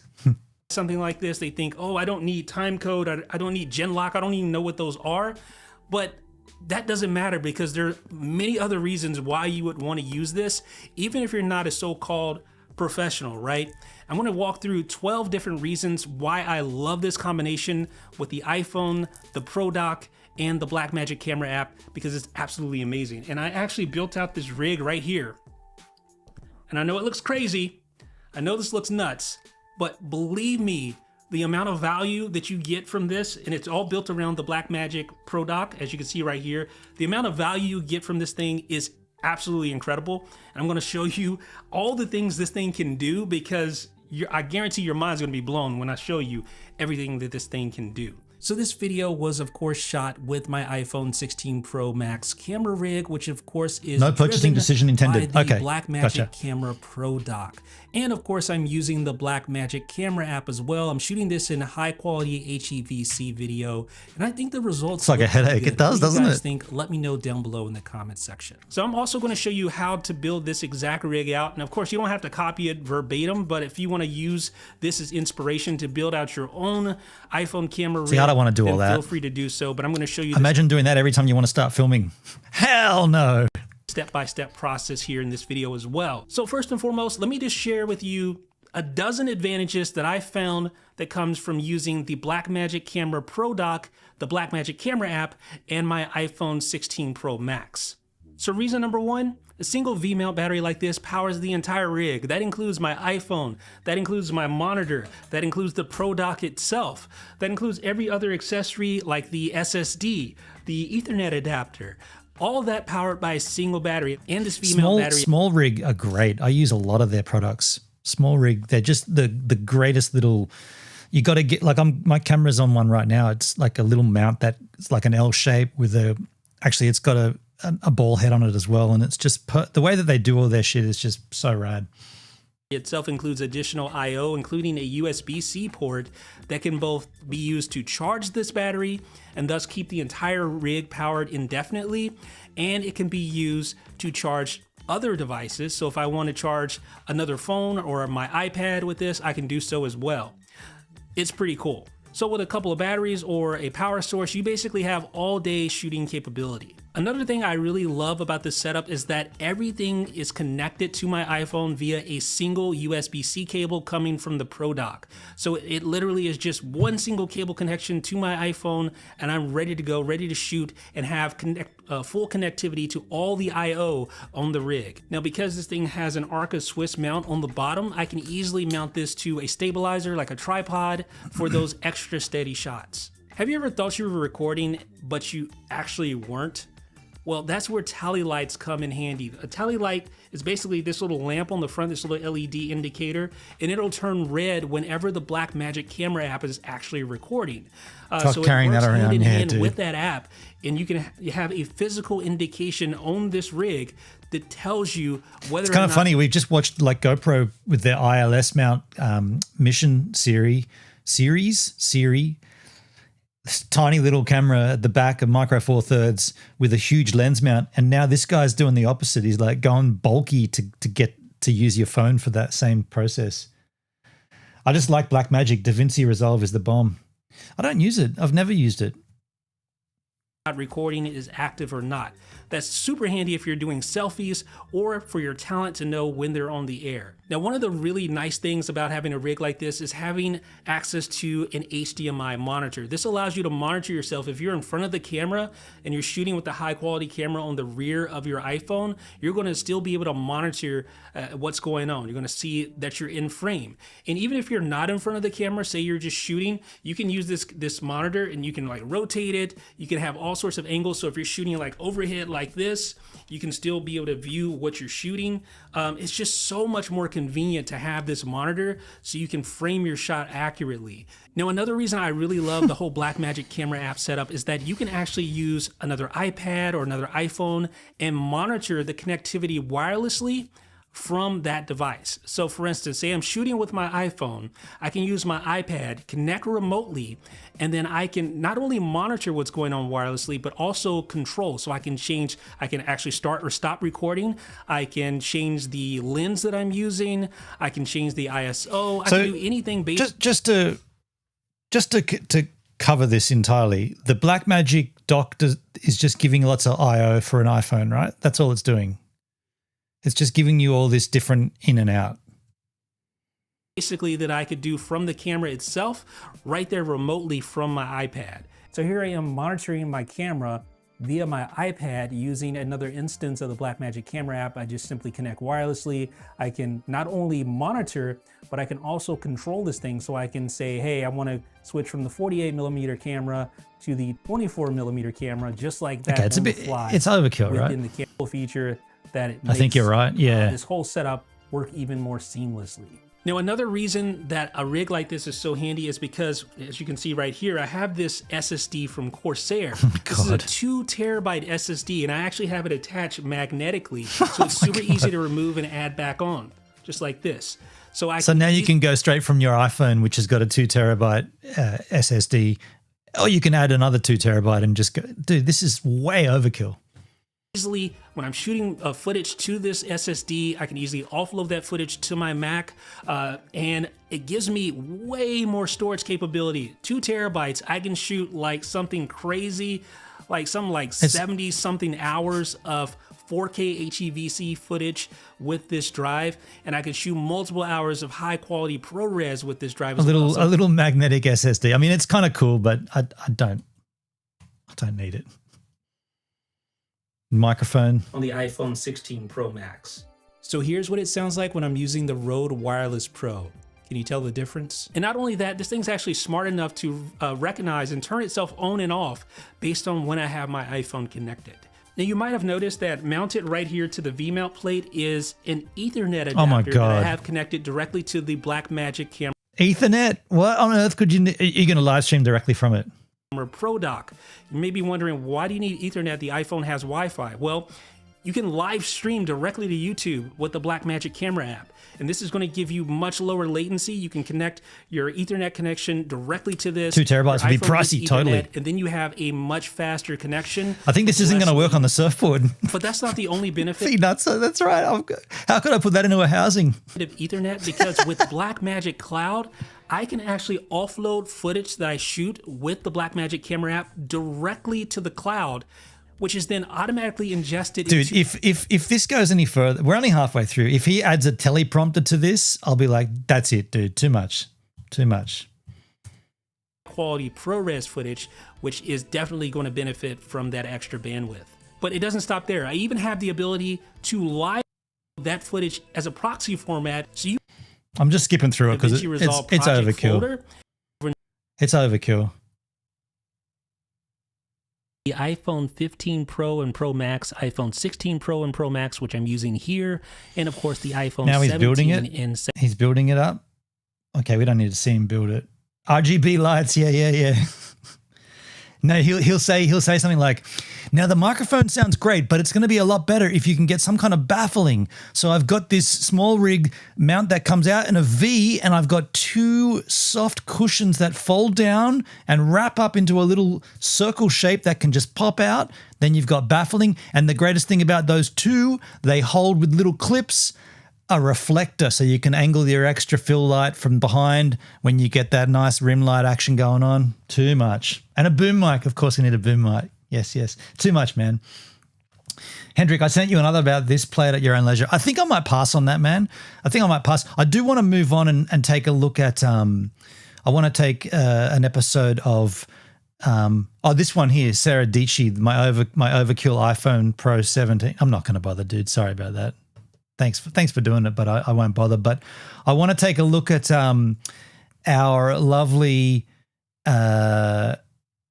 Filthy Travels, Kira and Ryan. We haven't caught up with these guys for a while. However, I need to go to the bathroom, so I'll be right back.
All right, was just getting rid of some filthy comments in the chat there. That's a pretty certain that's a bot that comes in on what's the platform? Nemo. I think Nemo TV has a strange bot that as soon as it detects something, it triggers off this absolute ballistic chat message that you've seen there a number of times. I go through and delete it. And I've also blocked that user a number of times. Doesn't seem to make a difference. In fact, I don't even know why I bother streaming on that platform. I get nothing out of it except for that having to delete all those comments every single time. So maybe I won't bother streaming there anymore. Either way, folks, we are going to move on now and take a look at our lovely, filthy travelers, Kira and Ryan. Why are we following this channel? Well, it's because they're traveling Australia in a Mitsubishi Delica. They actually uploaded, last one was 3 months ago. We're a fair ways. If we go to oldest, we are up to this one here, the red center. That's the one we're up to. So we're kind of catching up to them, to their current day. This was 10 months ago, and their most recent is 3 months ago. I think they've finished their travels for the time being. Let's take a look at van life in the red center. How did they get their Delica in the sky like that? That's pretty cool. Another epic week in the red center as we continue our lap of Australia in our self-converted four-wheel drive Delica. Breathtaking Kings Canyon Rim Walk. That's the one Marty and I did not do. And then we headed off up the road to the rugged beauty of Finke Gorge. We went there. Palm Valley. Nice. Bad weather. Okay. Roof rack dramas. Ooh. Interesting. Interesting. B-Nuts. Gibbs, please set stickers open. Stickers open on Pilled. You want me to have a look at that, dude? Pilled. Pilled. Let me see if I can set stickers open for you on Pilled for B-Nutser. How do I do that, dude? Notifications. B-Nutser followed. I don't really pay much to Pilled, but tell me how to do it, man. Nuts clear all.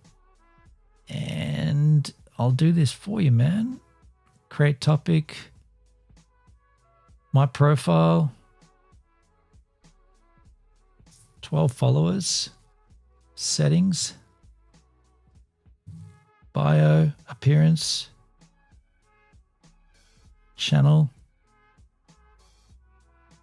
Messenger. My stickers. Manage your custom stickers. All stickers. I'll add that one.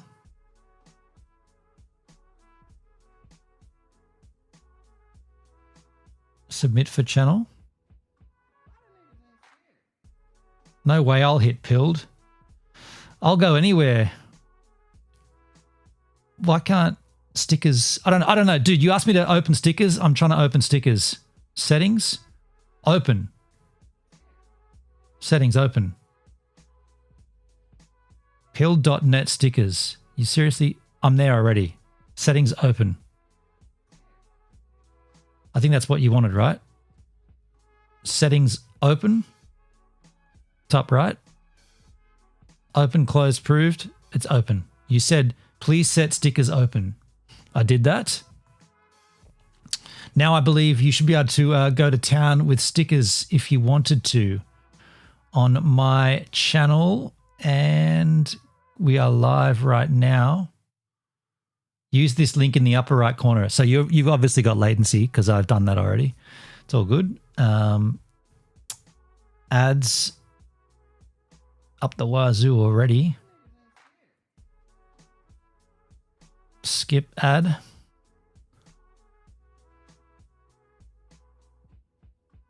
Skip ad. There you go. So you got stickers on Pilled. Okay, cool. That's what you wanted? Cool. Sweet. All right, done. So let's take a look at... It shouldn't have deleted the notifications. I'm not really paying much to that site, to be honest. It's working. Thank you, man. No worries. Let's take a look at Kira and Ryan. The Red Center. Hey guys, welcome back to another episode. I'm Ryan. And I'm Kira. And we're travelling around in our fully converted four-wheel drive van. On this week's episode, we'll be checking out the Red Center, tackling some awesome four-wheel drive tracks, doing some super rewarding hikes, and we find ourselves dodging the floods once again, doing some emergency repairs in our makeshift workshop. We come across one of our favourite free camps so far and some extraordinary views. Thank you so much for watching, guys. We hope you enjoyed this week's episode. Just at Kings Canyon. We just pulled into like Kings Canyon? General store caravan park little complex to get some fuel. Fuel? Paid $2.80 for diesel, so that was fun. $2.80? Excuse me? Try $3.30. Going into the Kings Canyon Bar and Grill just to see if they will sell us Thanks, some Nesky. takeaway alcohol because we are out of beers, but Almost out of these. almost out of beers. I don't know if we're going to have any luck. What resolution But is this this? is it. Cute little bar and grill. Apparently they do live music every day, so Can't be bad. Live music every day? In the middle of nowhere? It's just the person that's not cooking food is playing guitar? So no luck with the takeaway situation. Apparently going to be staying in the campground before they'll serve you alcohol, or you got to buy a meal there. So beerless and defeated, we decided to head 10 minutes down the road to Kings Canyon to start our walk. We're at Kings Canyon now, and he was just making us some lunch. Beautiful wraps. What do you got on them? Hummus, lettuce, cheese, sausage. Oh no, not a lid. Wraps, and then we're going to go tackle the walk Yeah. around the base, I think it is. Marty and I should have done. Oh, there's a Delica in front of them. Marty and I should have done the rim walk for sure. Absolutely beautiful. Another Delica. That's over almost in the playing. car park, Yeah. but it's a D5, so not as cool. Not as cool as us, anyway. Thank you. We're the coolest. Netsky's over on Pilled. Delicious. Fancy seeing you here. Keen for a walk? oh, that's so much better. I can't even like. You actually look a lot better too. Alright, what do you Cheeky got? bugger. You got good shoes? Steep climb. Steep climb, let's go. 6Ks. Just seeing the challenge in front of us. All those stairs. Looks amazing.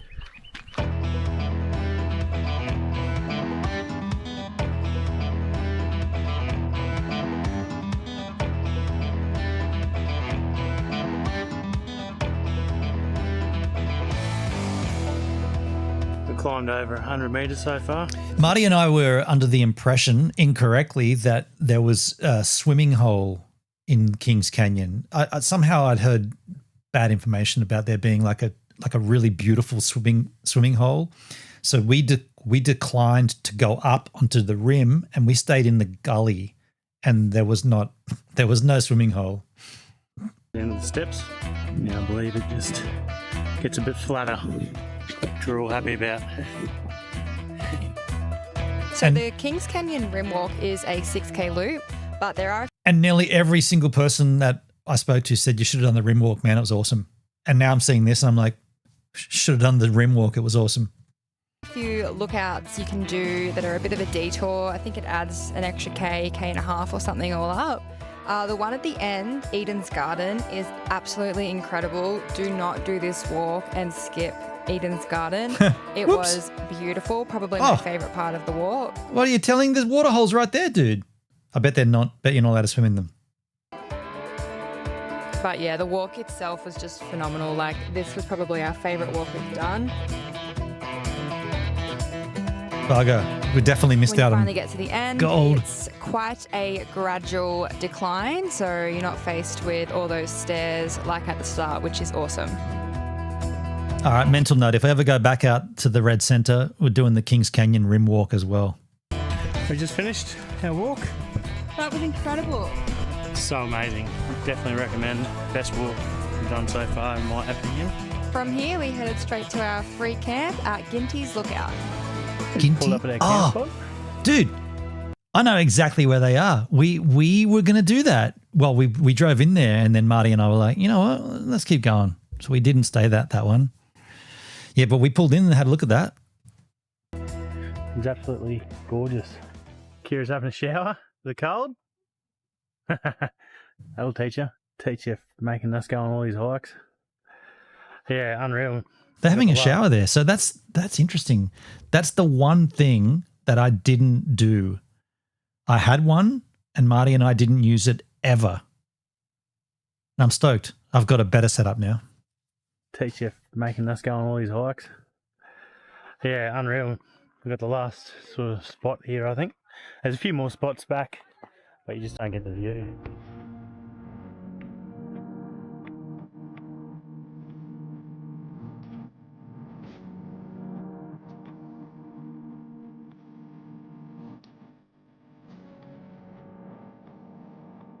So we got set up, enjoyed the views, and made some dinner for the night.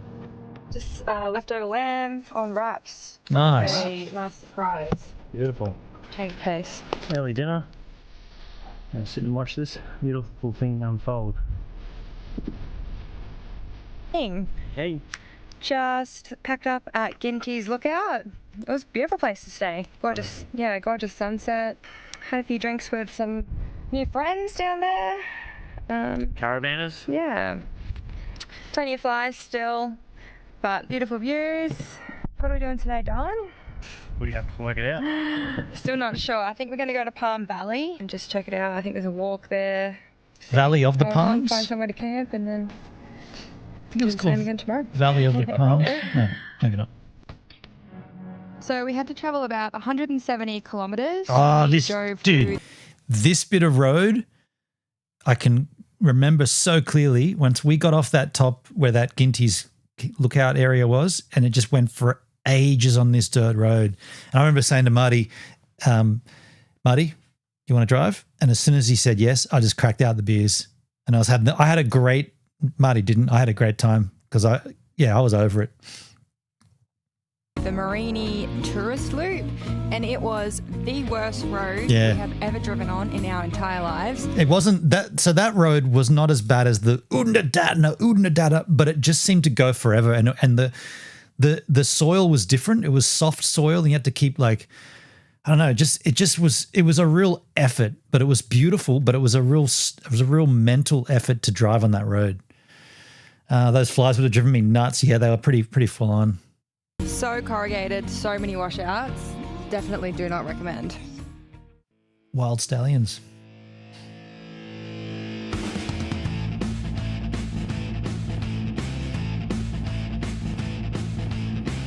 Once we got into the national park, the track was bloody awesome. It was so much fun. It was gorgeous. There are a few river crossings in there, and the sights were just incredible. I think it took us about an hour one way to get down to Palm Valley, and we loved every second of it. We made it to the end of Palm Valley and just about to attempt a walk, a 2-hour walk. 2-hour walk all the way around. Good. Beautiful places. Heaps of water still around. Nice. Which walk are we going to do? Mulpunginya. Mulpunginya? 2 hours, 5Ks, all the way around.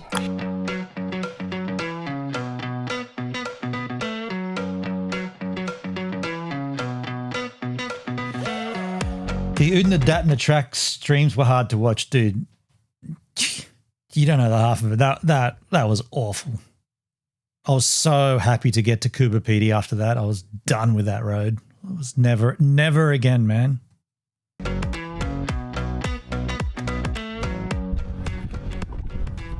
And we've made it back to base camp. How's the walk? It was good. I liked it. Highlights? The top and the view. Yeah, coming over the rock was pretty amazing.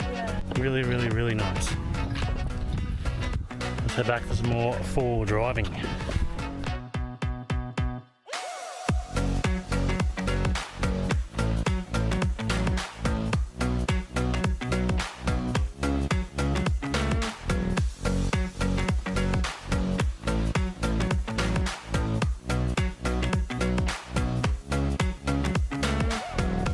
Pulled up at a roadside overnight camp spot. Palm Valley was amazing. We're both so exhausted now though, so we're just going to cook some dinner and then go to bed. This is it.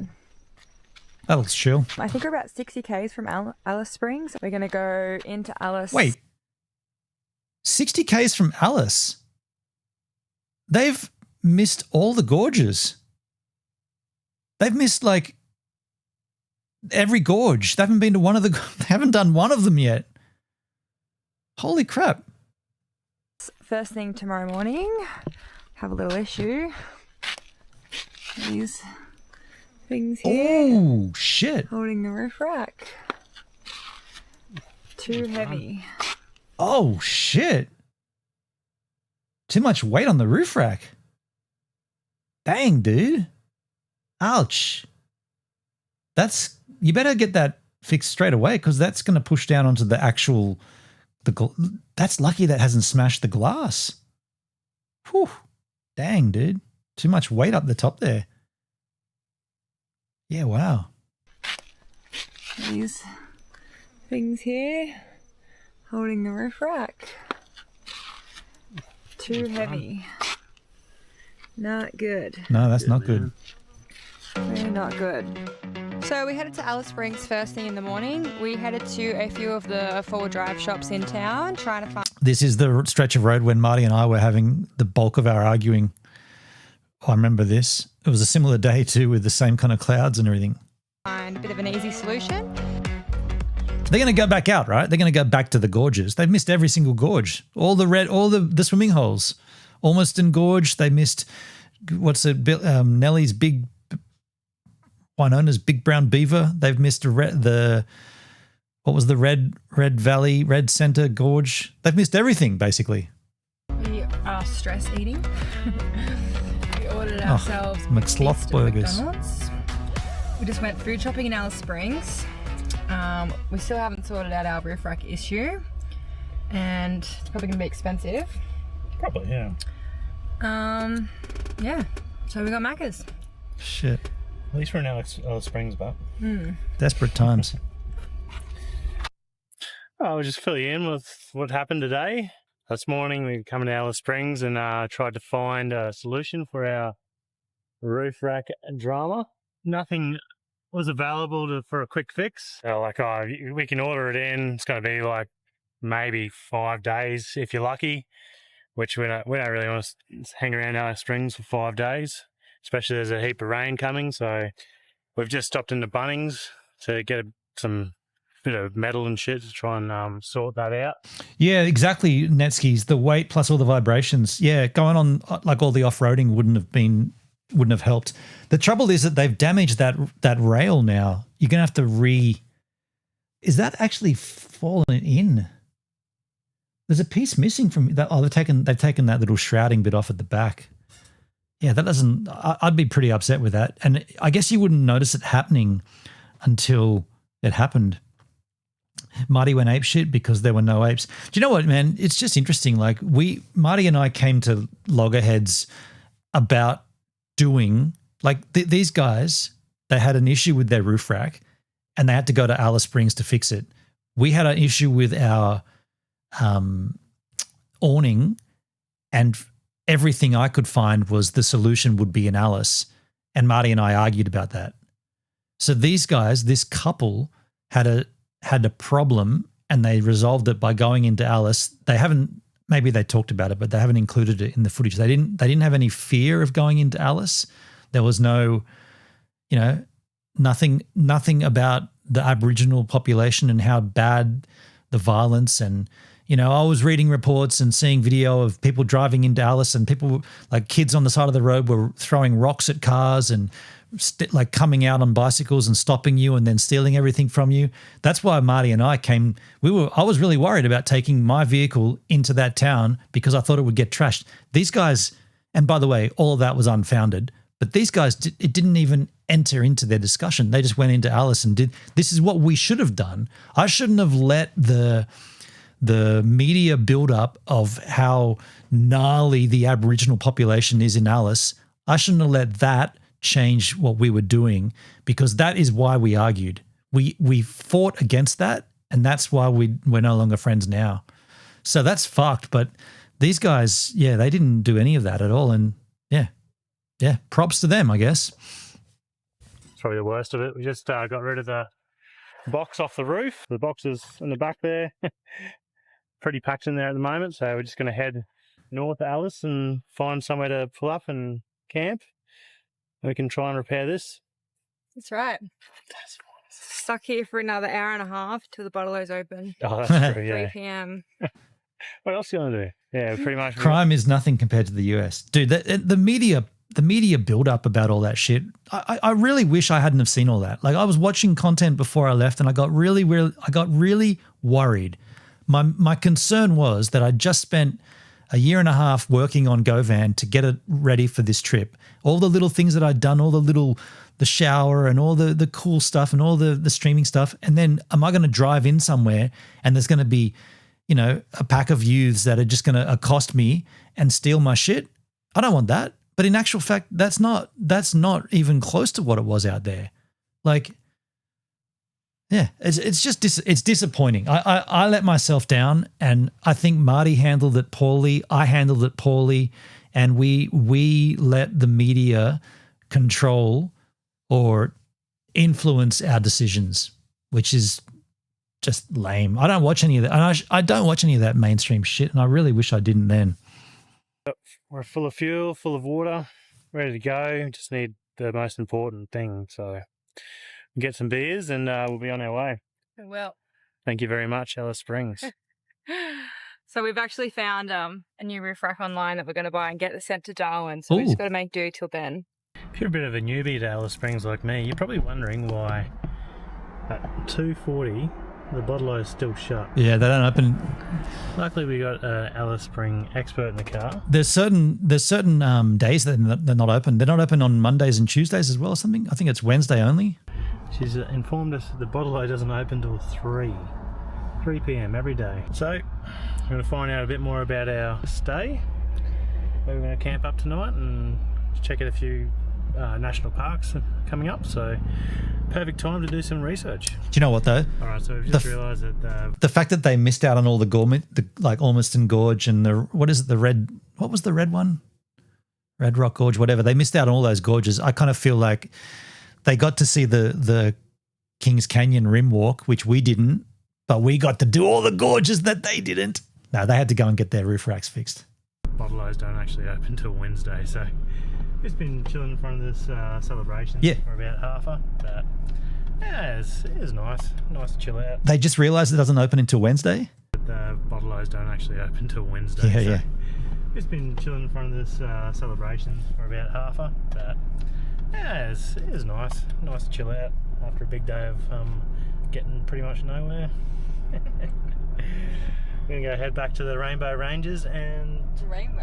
Is that what it's called? Rainbow? McDonald Ranges. Oh, they're going back out there. Springs 1.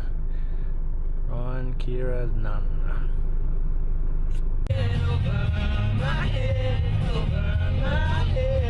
We're just coming to the West McDonald National Park. They did go back out there, rad. Camp here somewhere along the river. It's completely empty at the moment. Oh, it's not completely empty. It's quite empty at the moment, but they've got like a fair bit of rain. I think 100 mils of rain predicted over the next 2 days, and most of it's tomorrow. So we don't even have to cross any rivers. Oh, you can get right there. Or is that in the river? I'm so confused. River, yeah. Oh. Right. Well, maybe not there then. This is what we. That's definitely the riverbed. Jesus. I mean. Do not camp there. Alright, we're gonna go back on the highway and go further along the highway and pull up somewhere else. We're gonna come back this way anyway, so we'll do it on the way back.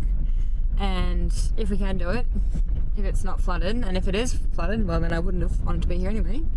Yeah, the media is full of shit, hence why I have no TV. Yeah, man, it wasn't even TV. It was on a Facebook group called Action for Alice, 5000 or whatever the postcode in Alice is. I really, really wish I hadn't seen it. I honestly think it'll be fine, but I'm not sure. Like, it doesn't seem like it would be possible for the riverbeds being so empty to fill up so quickly. But apparently they rise really quick out here. It's just not worth risking it. Hell no. Right, this is where we ended up. That's instead. better. Point Howard Lookout. That's nice and high. Gorgeous spots along here. We got here pretty late, so this was all that was left, and it's still incredible. But yeah, there's some over there. You'd fit caravans and the view is just insane. Today's situation? It's my dad's birthday. I'm going to try and temporarily fix this roof rack. See if she can get us to Darwin. Wait, where are they? What are they underneath? They just found an awning? That's pretty cool. Makeshift workshop. In the rain. So we've got it loosen all the clamps off here. That's where she was buggered. Loosen everything off. I just lifted the back of it up. Oh, okay, cool. With this lovely gazebo. Did you drop the peeled stream? No. No, I didn't do anything, Netskis. Is it not on unpilled? I didn't do anything, man. I'm just going to check if it's just me, if it's just you. Gives a minute on pilled and my channel. It's not online. Fair enough. Oh, no, wait a sec. No. Is it live? It's not on for you, Netskis? I didn't close it. It looks like it's off. Is it off everywhere? Is it off on Valora is my main concern. I don't want it to be off on Valora. Or I don't care if it's off. No, it's fine on Valora. It's just on Pilled. Okay, so Pilled stopped. I didn't do it. I'm not going to bother about it though. Gamer, oh, this is Cam. What's good? How you doing, man? This is Cam from the panel the other day. Cam, right? I've got the name correct. Yes. Oh, Cam's on Valora too. Yes, sir. All right, man. Nice, dude. Welcome. I'm just checking up there now. Yeah. I just saw that. Well, I just got told that my Pilled stream got pulled down. I don't know what happened there. It could be a Beam thing. You know what? I'll just try turning it off and back on Beam. Not that I'm really worried about Pilled, but, you know, there's a few crew that want to watch it over there, so I'll just do that. Looks like Pilled is censored. What did I say on Pilled? That would have got me censored. The media? We're talking about the media. Could be that. Either way, folks, let's continue on with our lovely Ryan and Kira. What are you using that allows Valora chat to show on stream? That's just the Beam Stream multi-chat. Do you not use beamstream.gg? That's all I'm using there, the Beam Stream multi-chat. So it's nothing. Well, I mean, it's special, but it's not that special. It's just an OBS browser source from BeamStream. What a beautiful group of people you are. You are good. I wish I looked like you. I was in their Discord. They told me their multi-chat wasn't working. No, man, it's always been working for me.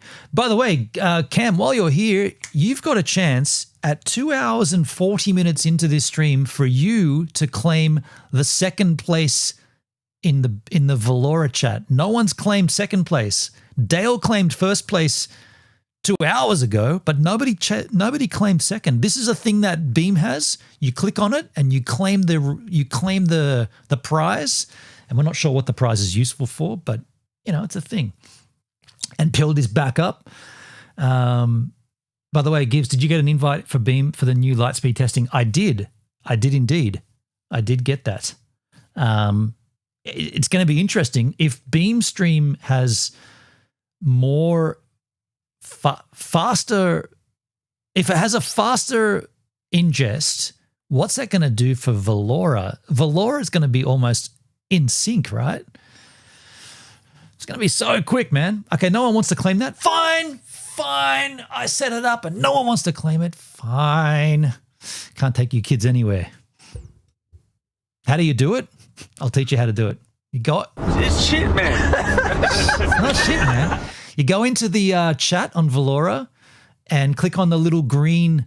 I can't show it to you because I'm not on that page. Go into the little green star at the bottom left-hand corner of the chat, and at the top there is first And then there is second. First has already been claimed. Second is still available.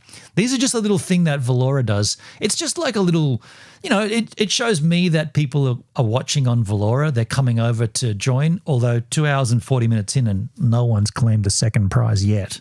Doesn't seem like they're that keen. It's shit, man. Anyway, let's keep going on. The Northern Territory Council have... I clicked on the second, but it didn't work. Maybe you've got to be... maybe you need channel points. You're quite new here. Maybe you got to accumulate channel points. Yes, that's probably it. You're quite new here. Yeah, you got to accumulate some channel points. Kindly lent me. So we'll try and bash those little panels straight.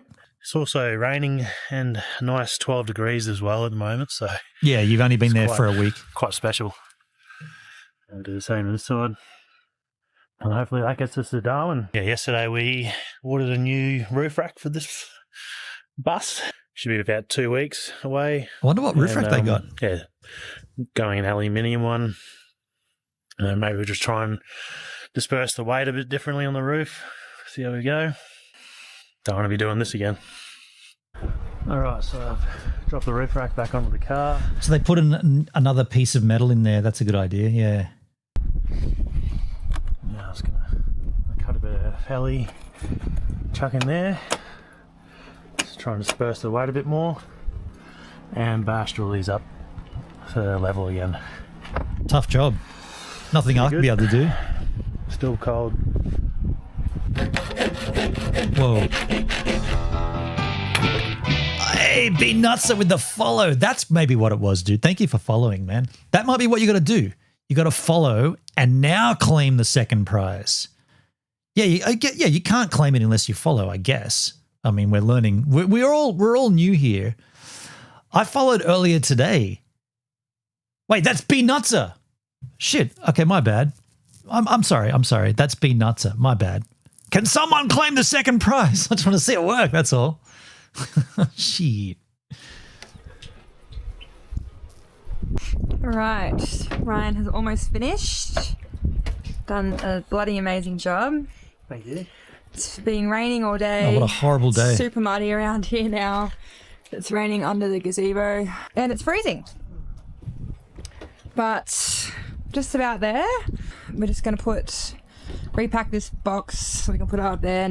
We're going to have to do that in the rain. Those are the kind of days when you're out on the road and you're living in the van. These are the kind of days that can really get you down, really. And it sounds crazy, but it's the kind of day when you want to just stay in the van and watch a movie, or get under the awning, and I don't know, it can really drive you nuts. And could we go for a drive with the heater on? I reckon after that. A trader. Some little things. Is there a mute time for new followers on Valora? No, not yet. Not yet, Be Nutser. Not that I know of. Can you not chat in the chat yet? Not that I know of.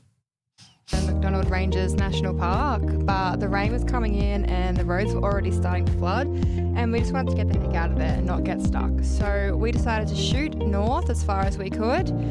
It was pretty late when we left. I think it was like 3:30, 4 o'clock. So we were passing through Alice Springs after dark, which I wouldn't recommend. We had a little bit of a scary moment when we got fuel. Our van wouldn't turn back on for a minute, so that was fun. But thank goodness Ryan sorted that out real quick.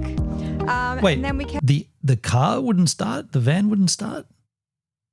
That's interesting. Kept going. We ended up stopping at a roadhouse in Aileron for the night, which was about an hour north of Alice. Damn, they missed everything. They didn't even get to the dude, they're not far from Devil's Marbles. Pulled up at the Aileron Roadhouse. It's got a caravan park at the back. Just get out of this wet weather. So north of Alice Springs now. My posts were deleted. Your posts were deleted on Valora? What's going on? I'm bringing it down. Your posts were deleted on Valora? Why? Why would your post be deleted? Create a dashboard. Why would they be deleted? I've not set any of that sort of stuff up.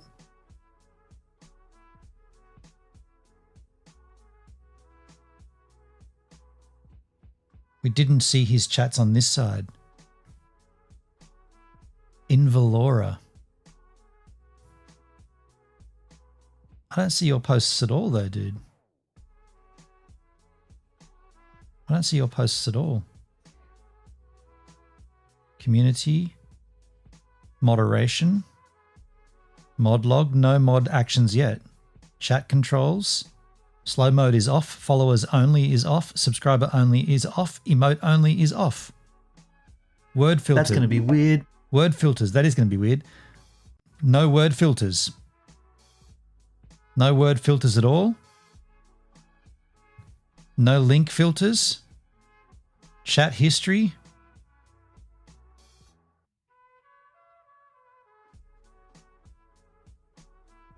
Chat history is right here.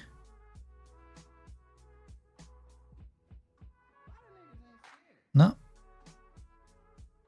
I saw one Valora comment briefly.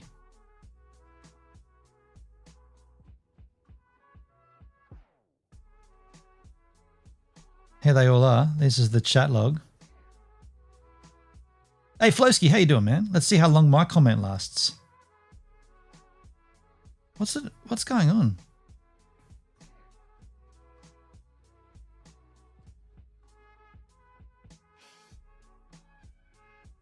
The chat?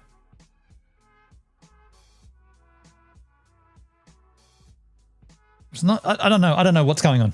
You're telling me that your chat's being moderated. It's not me doing it. It's not me doing it. All the chats are in there. By the way, this is a sick chart on Valora. Check this out. Analytics and analytics. I'm having difficulty saying that. Wait for this to load. Just looks clean, right? Like you got these peak viewers per stream. March 20. This is March. Peak viewers 4. Peak viewers 10. Peak viewers 8. Peak viewers 15. Follower growth.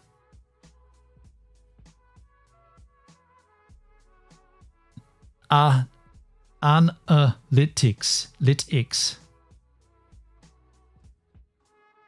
Had to refresh to get that in there. Oh, if you've just followed, you've got to refresh your trousers, man. In fact, if anybody ever tells me something's wrong, please, please, please just refresh your trousers before you start chatting about something not working. Please. Like, aren't we all in that? Don't we all know that if something doesn't work, have you tried plugging it in and plugging it off? Have you tried turning it on and off again? Please refresh your... Thank you. Okay, you got here second. Who claimed that? Gamer, there you go. Cam, you are second to the stream. Did you refresh your trousers as well? Refresh your trousers and usually that works. Cam got it. Nice. We are 2 hours and 50 minutes into a stream and the second place to the chat has just gone off. Nice. Refreshed your trousers. There you go. And B-Nuts is in the chat too. Had to watch a bit, then refresh and had 20 stars. There you go. There you go. So it's not me, it's you. It's all good. Now, I can't help you on Pilled because I'm not focusing on that platform, but I can definitely talk to you about Valora. I'm loving my time on Valora. So slick. So slick. What a beautiful group of people you are. You are good. I wish I looked like you. And those alerts that you're hearing there, you can trigger those as well, Cam. They're in the same spot in the chat. Click that little blue star and it brings up a whole list of alerts which you can trigger by using your channel points. 1 point per alert, the minimum amount. It's good fun. I like it. Here we go. Pulled up here last night. It finally stopped raining for a bit, which is nice. Just had a shower, got some bloody washing on. Some tucker. Charging the van up. They charge us for a powered site, so I thought, what the hell? You've already uploaded a ton. Oh, dude, yeah, you can set those clips to community as well. I think mine all are for the community, so people can use them all over the place. Netsky, that's not how it works. No exclamation. You have to actually click that in the chat. I'm going to ask about that. And you can get paid on that apparently. There is something to do with the vaults that I haven't really sussed out yet. That's all kind of new to me as well, but that's very interesting. We've got one called I Just Farted, which is going to probably be what I would assume that I Just Farted will be the most popular one used, if it's as popular as it is on my channel. the exclamation alert would be easier. Absolutely. I'm going to get a screenshot of that, and I'm going to. No, I already did ask about that. I've already asked about that in the council. So what triggers it? You have to go into the chat, and at the bottom of the chat, there's a little star icon. Click the star, and then you can just scroll through all the alerts. It's a little cumbersome. I would rather have, exclamation mo. I want to mow the lawn and go fishing. Right, exclamation mo. I'd rather have that if we could get it, but at this stage, it's not there. This site's is still very new, And Gary's got a little office in there doing a bit of work. So wait till the washers dry and we'll keep on the move. It's freezing. So we put our washing on this morning to put in the washing machine, then we chuck in the dryer, and we're like, we'll head off after that. Nice early start to the day. And it's currently 12 We're going to have a little fun. Have nothing else to do, so let's have a little fun, right? So, Let's have a little fun, right? It just has no heat. So they've That's been in all. there for 2 hours and they're like still wet. That's all. Engage. Still in the dryer. Engage. We're going to pack up here and see if we can go to another place down the road. It's another roadhouse in a caravan park and they've got a licensed bar, so we just are going to ask them if we can use their dryer and we'll be good customers while we wait.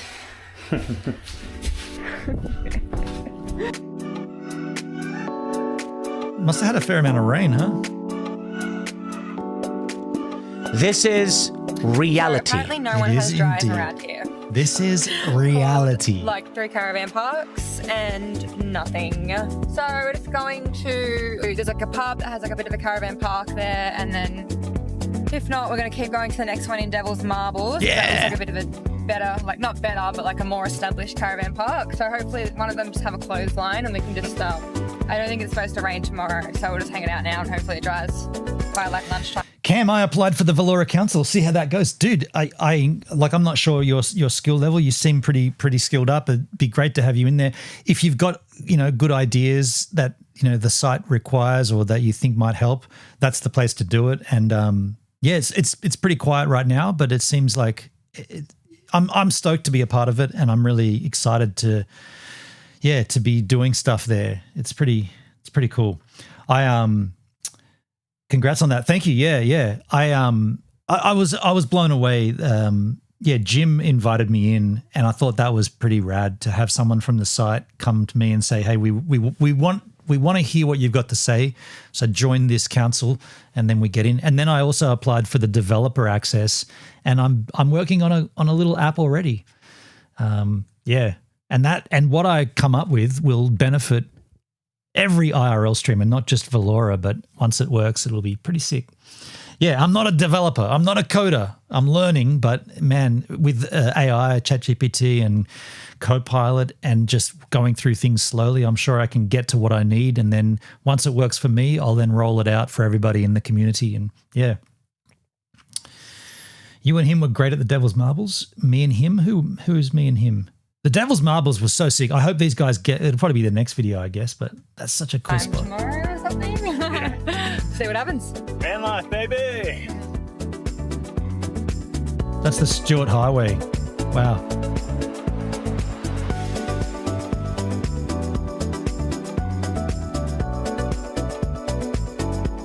So this was the Wycliffe Well Servo. This is where they had all the UFOs and the aliens and all that kind of cool memorabilia in there.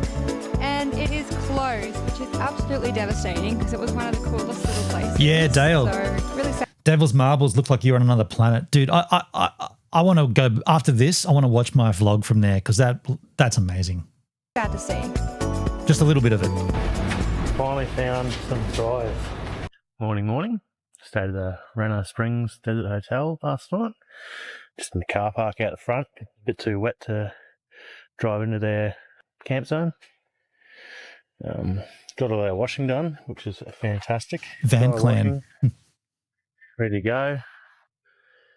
So this is where we pulled up for the night.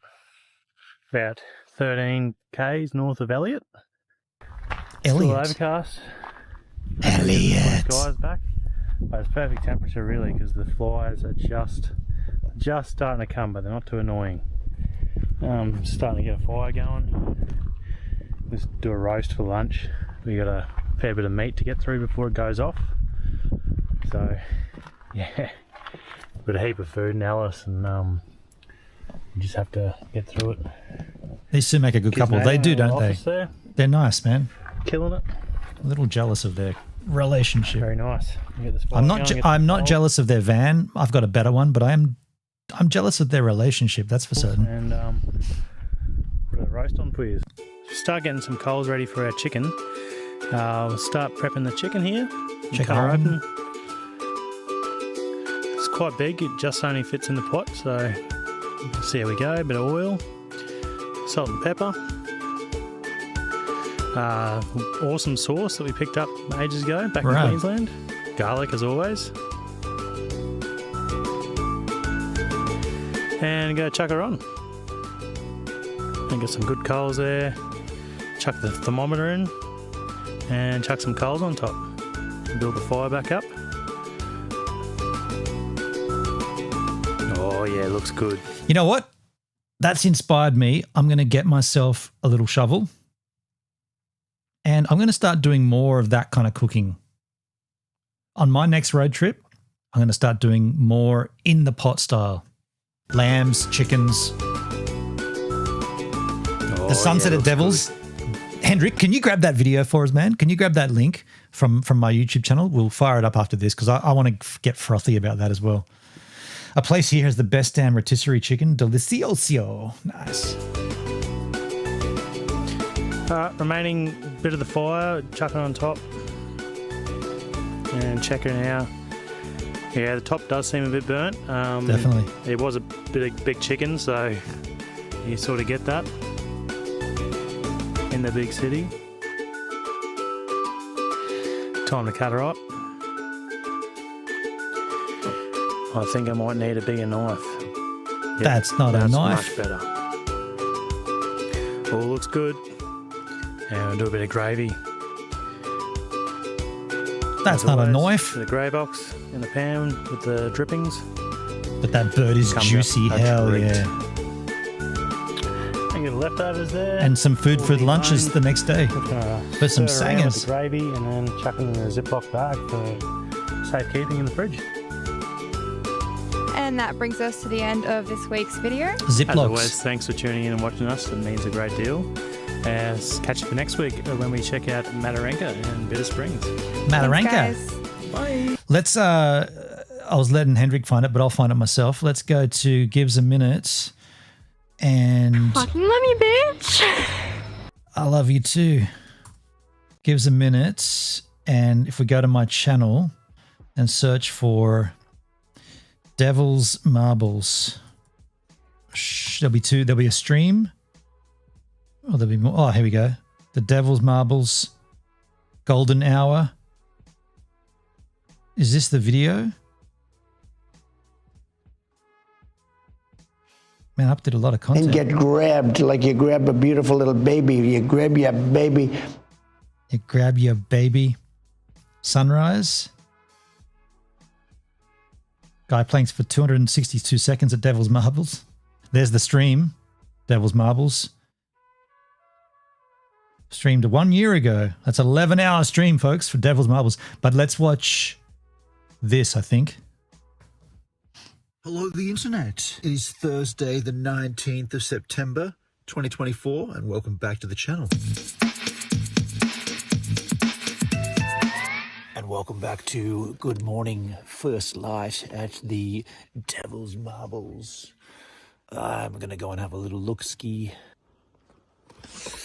Now, sunrise does look nice here. Last night, I went out for a moon walk for about an hour and got some fantastic visions of the rocks in the moonlight. So this does look wonderful, but my shots from last night are better, just saying. Although, I don't know. This is looking pretty good. How about this? You decide which one's better, sunrise.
moon shots from last night.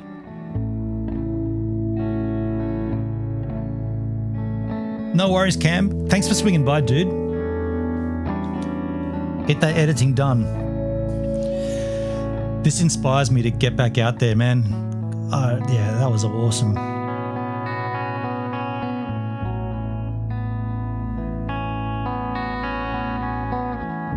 All done on the iPhone, dude. All done on the iPhone. Handheld. No tripod. All handheld iPhone shit. Don't need anything more than that, right? Like that's beautiful footage.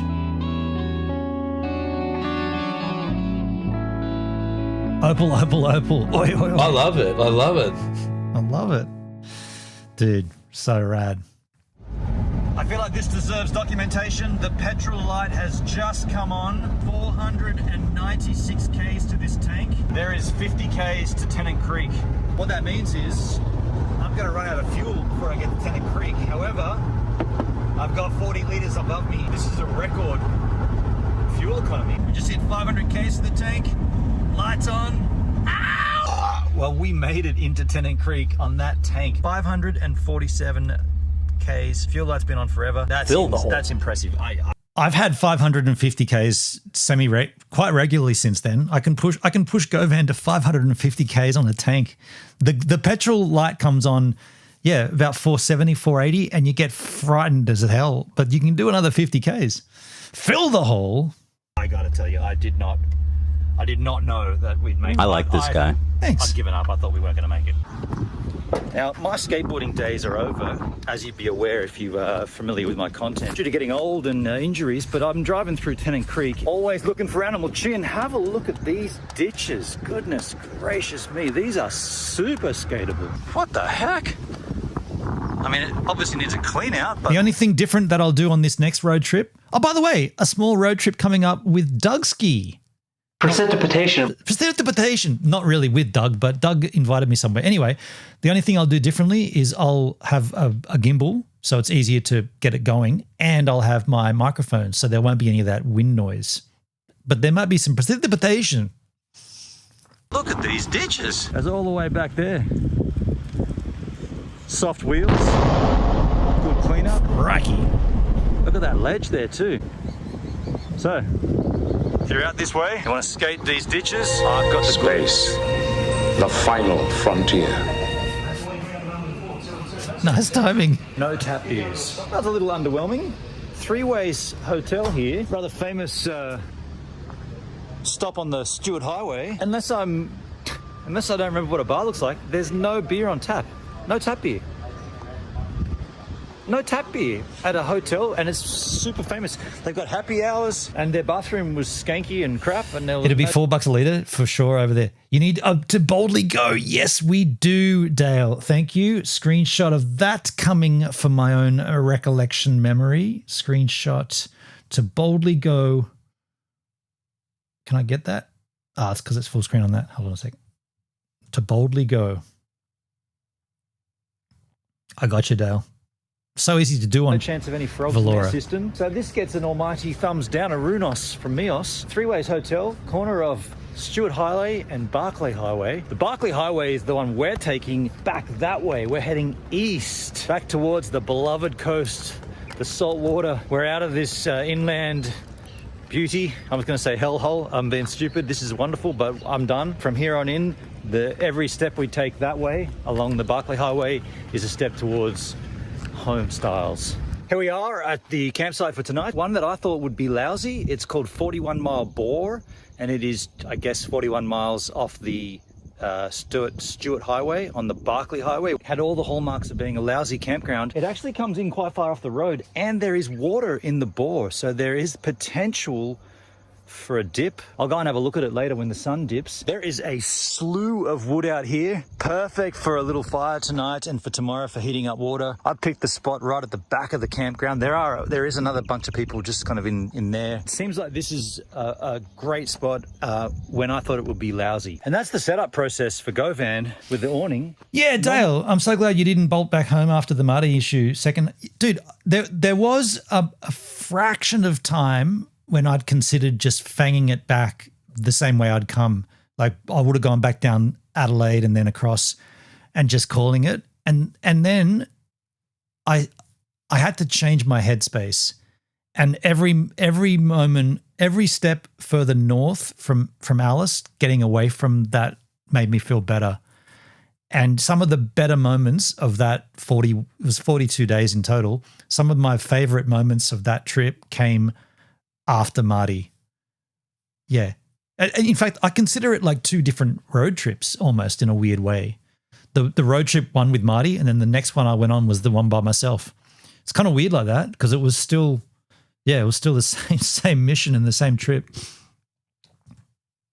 Normally it takes a little quicker than that, but the bulk of the time right now was spent trying to work out how to get the pegs in the holes or how to make holes in the ground. It's been a recurring theme on this trip. It's like a little layer of kind of like red sand, and then it seems like everything underneath it is just rock hard. Every peg I've got is bent. I just bent them back into shape. The lesson here is 100% I'm going to get a drill and those threaded pegs from here. And I did. I bought a drill and I bought hex pegs, these long ass pegs that are this big and fucking chunky.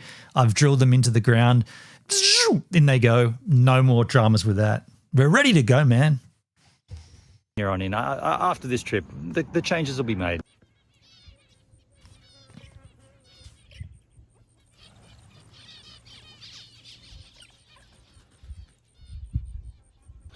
Everybody's having a little taste of this water. I'm not going to drink it, but they're all getting in on it. Look at these galahs, you flaming galahs.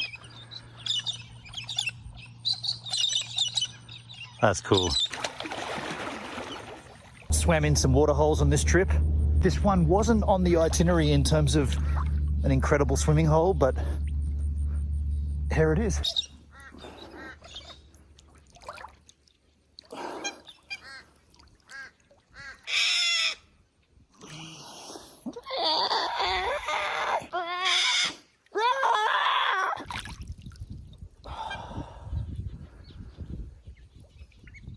Later on tonight, it's really good to come down here and see what other animals come down. No crocs around there? Drinks, Nah, not there.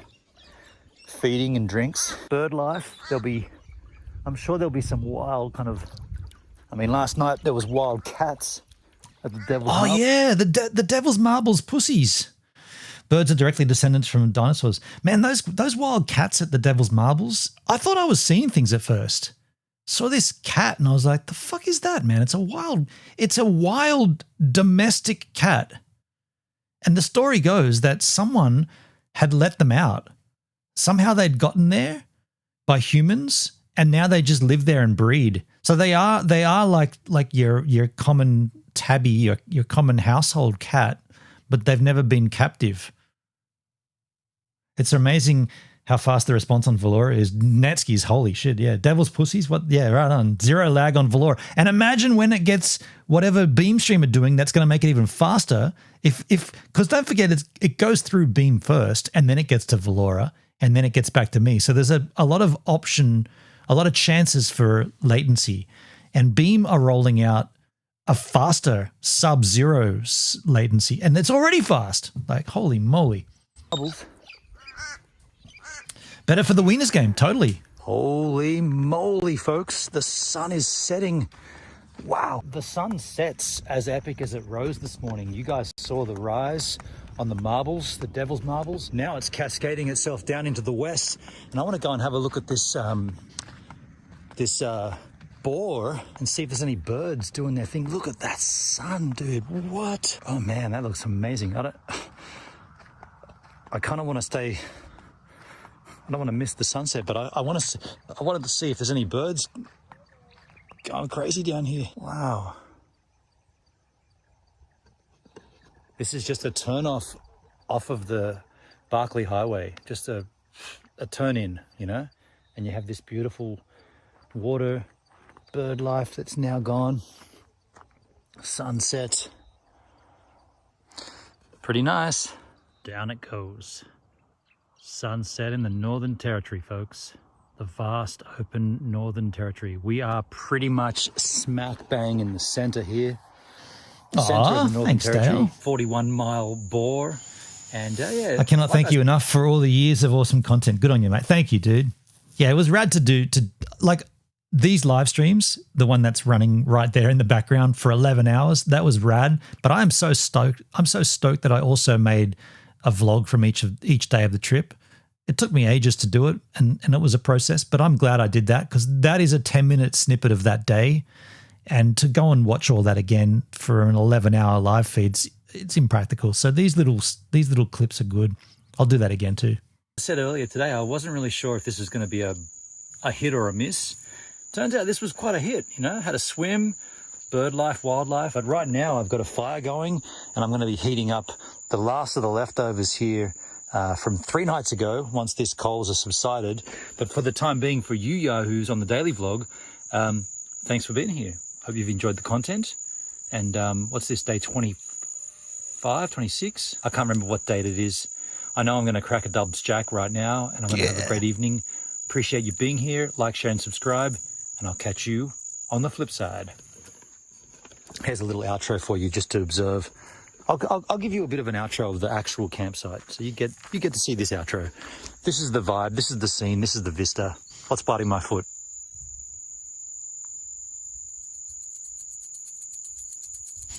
Dingo biting my foot. Not really. Yeah. That's 20 seconds, right? I don't know why I was doing that 20-second thing. I don't even really understand where that came from. I think it was for the end slate. Hey, folks, I'm going to get out of here, but before... Where else should we go? Where else should we go? That's a very pertinent question, Mr. Donald Trump.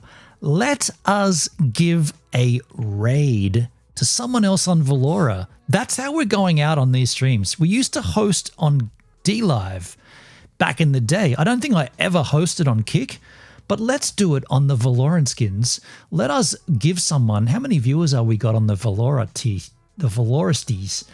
I'm live right now. Let's go back to my session manager. 8 viewers. So we got 8 viewers we can give to someone. So the way to do this is to type in the chat /raid and then the channel name. And so to get to the channel name, we got to go and find someone we want to raid. So I'll open up a second tab of Runos. And in this tab, we will see who's live. No one... Oh, Fuse. I hosted Fuse yesterday. However, I will say this. Fuse did not engage. Have we got music? We got volume here? Oh, I got to add Brave Skins back in here. Give me a second. Yeah. I will say this. Fuse did not engage. Have we got music? We got volume here? Let me just mute this tab. Oh, I got to add Brave Skins back in here. Wait. Yeah. I will say this. Fuse did not... I was playing in Pilled. So Fuse is here. And is that muted? No, it's not muted. Yeah, I'm going to say I followed Fuse and I rated him and then I got nothing back. Flowski's not live? What did it come up with Flowski?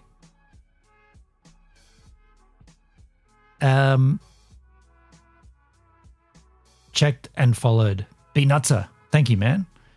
Let's just make sure we got audio here. Just want to make certain. Should have audio here. Yeah.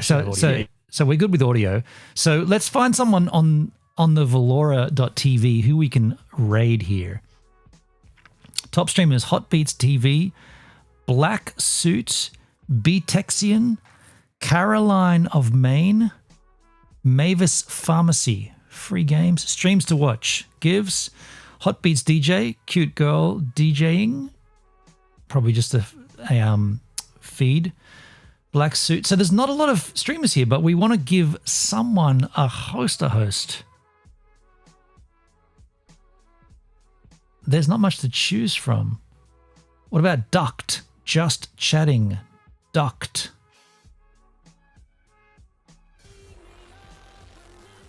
that's going to be us, folks. I'm going to follow duct. Follow duct.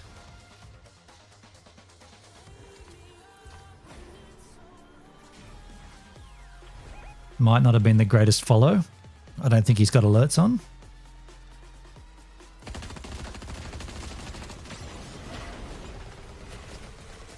Okay, well this could be a bit of a fail, but I will do it anyway. So you do this and then you type the channel name. I'll just copy it from here, duct. And then there's a beautiful thing about this. This is different. It gives you a latency. So once I click enter, I can then come back out and end my stream as I would normally. And then the raid, I've set it to 90 seconds. Actually, I've got to change that. I think 90 seconds isn't long enough.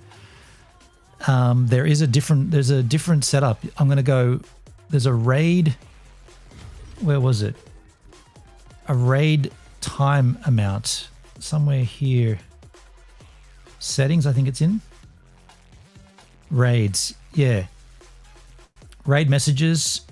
Auto send raid countdown. Choose how long we wait before firing the raid automatically. You can still hit the send now button anytime and then 90 seconds will take place and then the raid will happen. So for me to get out of my stream, it's probably a bit longer than that. We'll go 110 seconds. 110 seconds raid countdown. So that means I can click it. I'm going to mute this here. I can go at this. I can say, we're raiding duct. The raid's in the chat. And there it is. Look, 120 seconds countdown.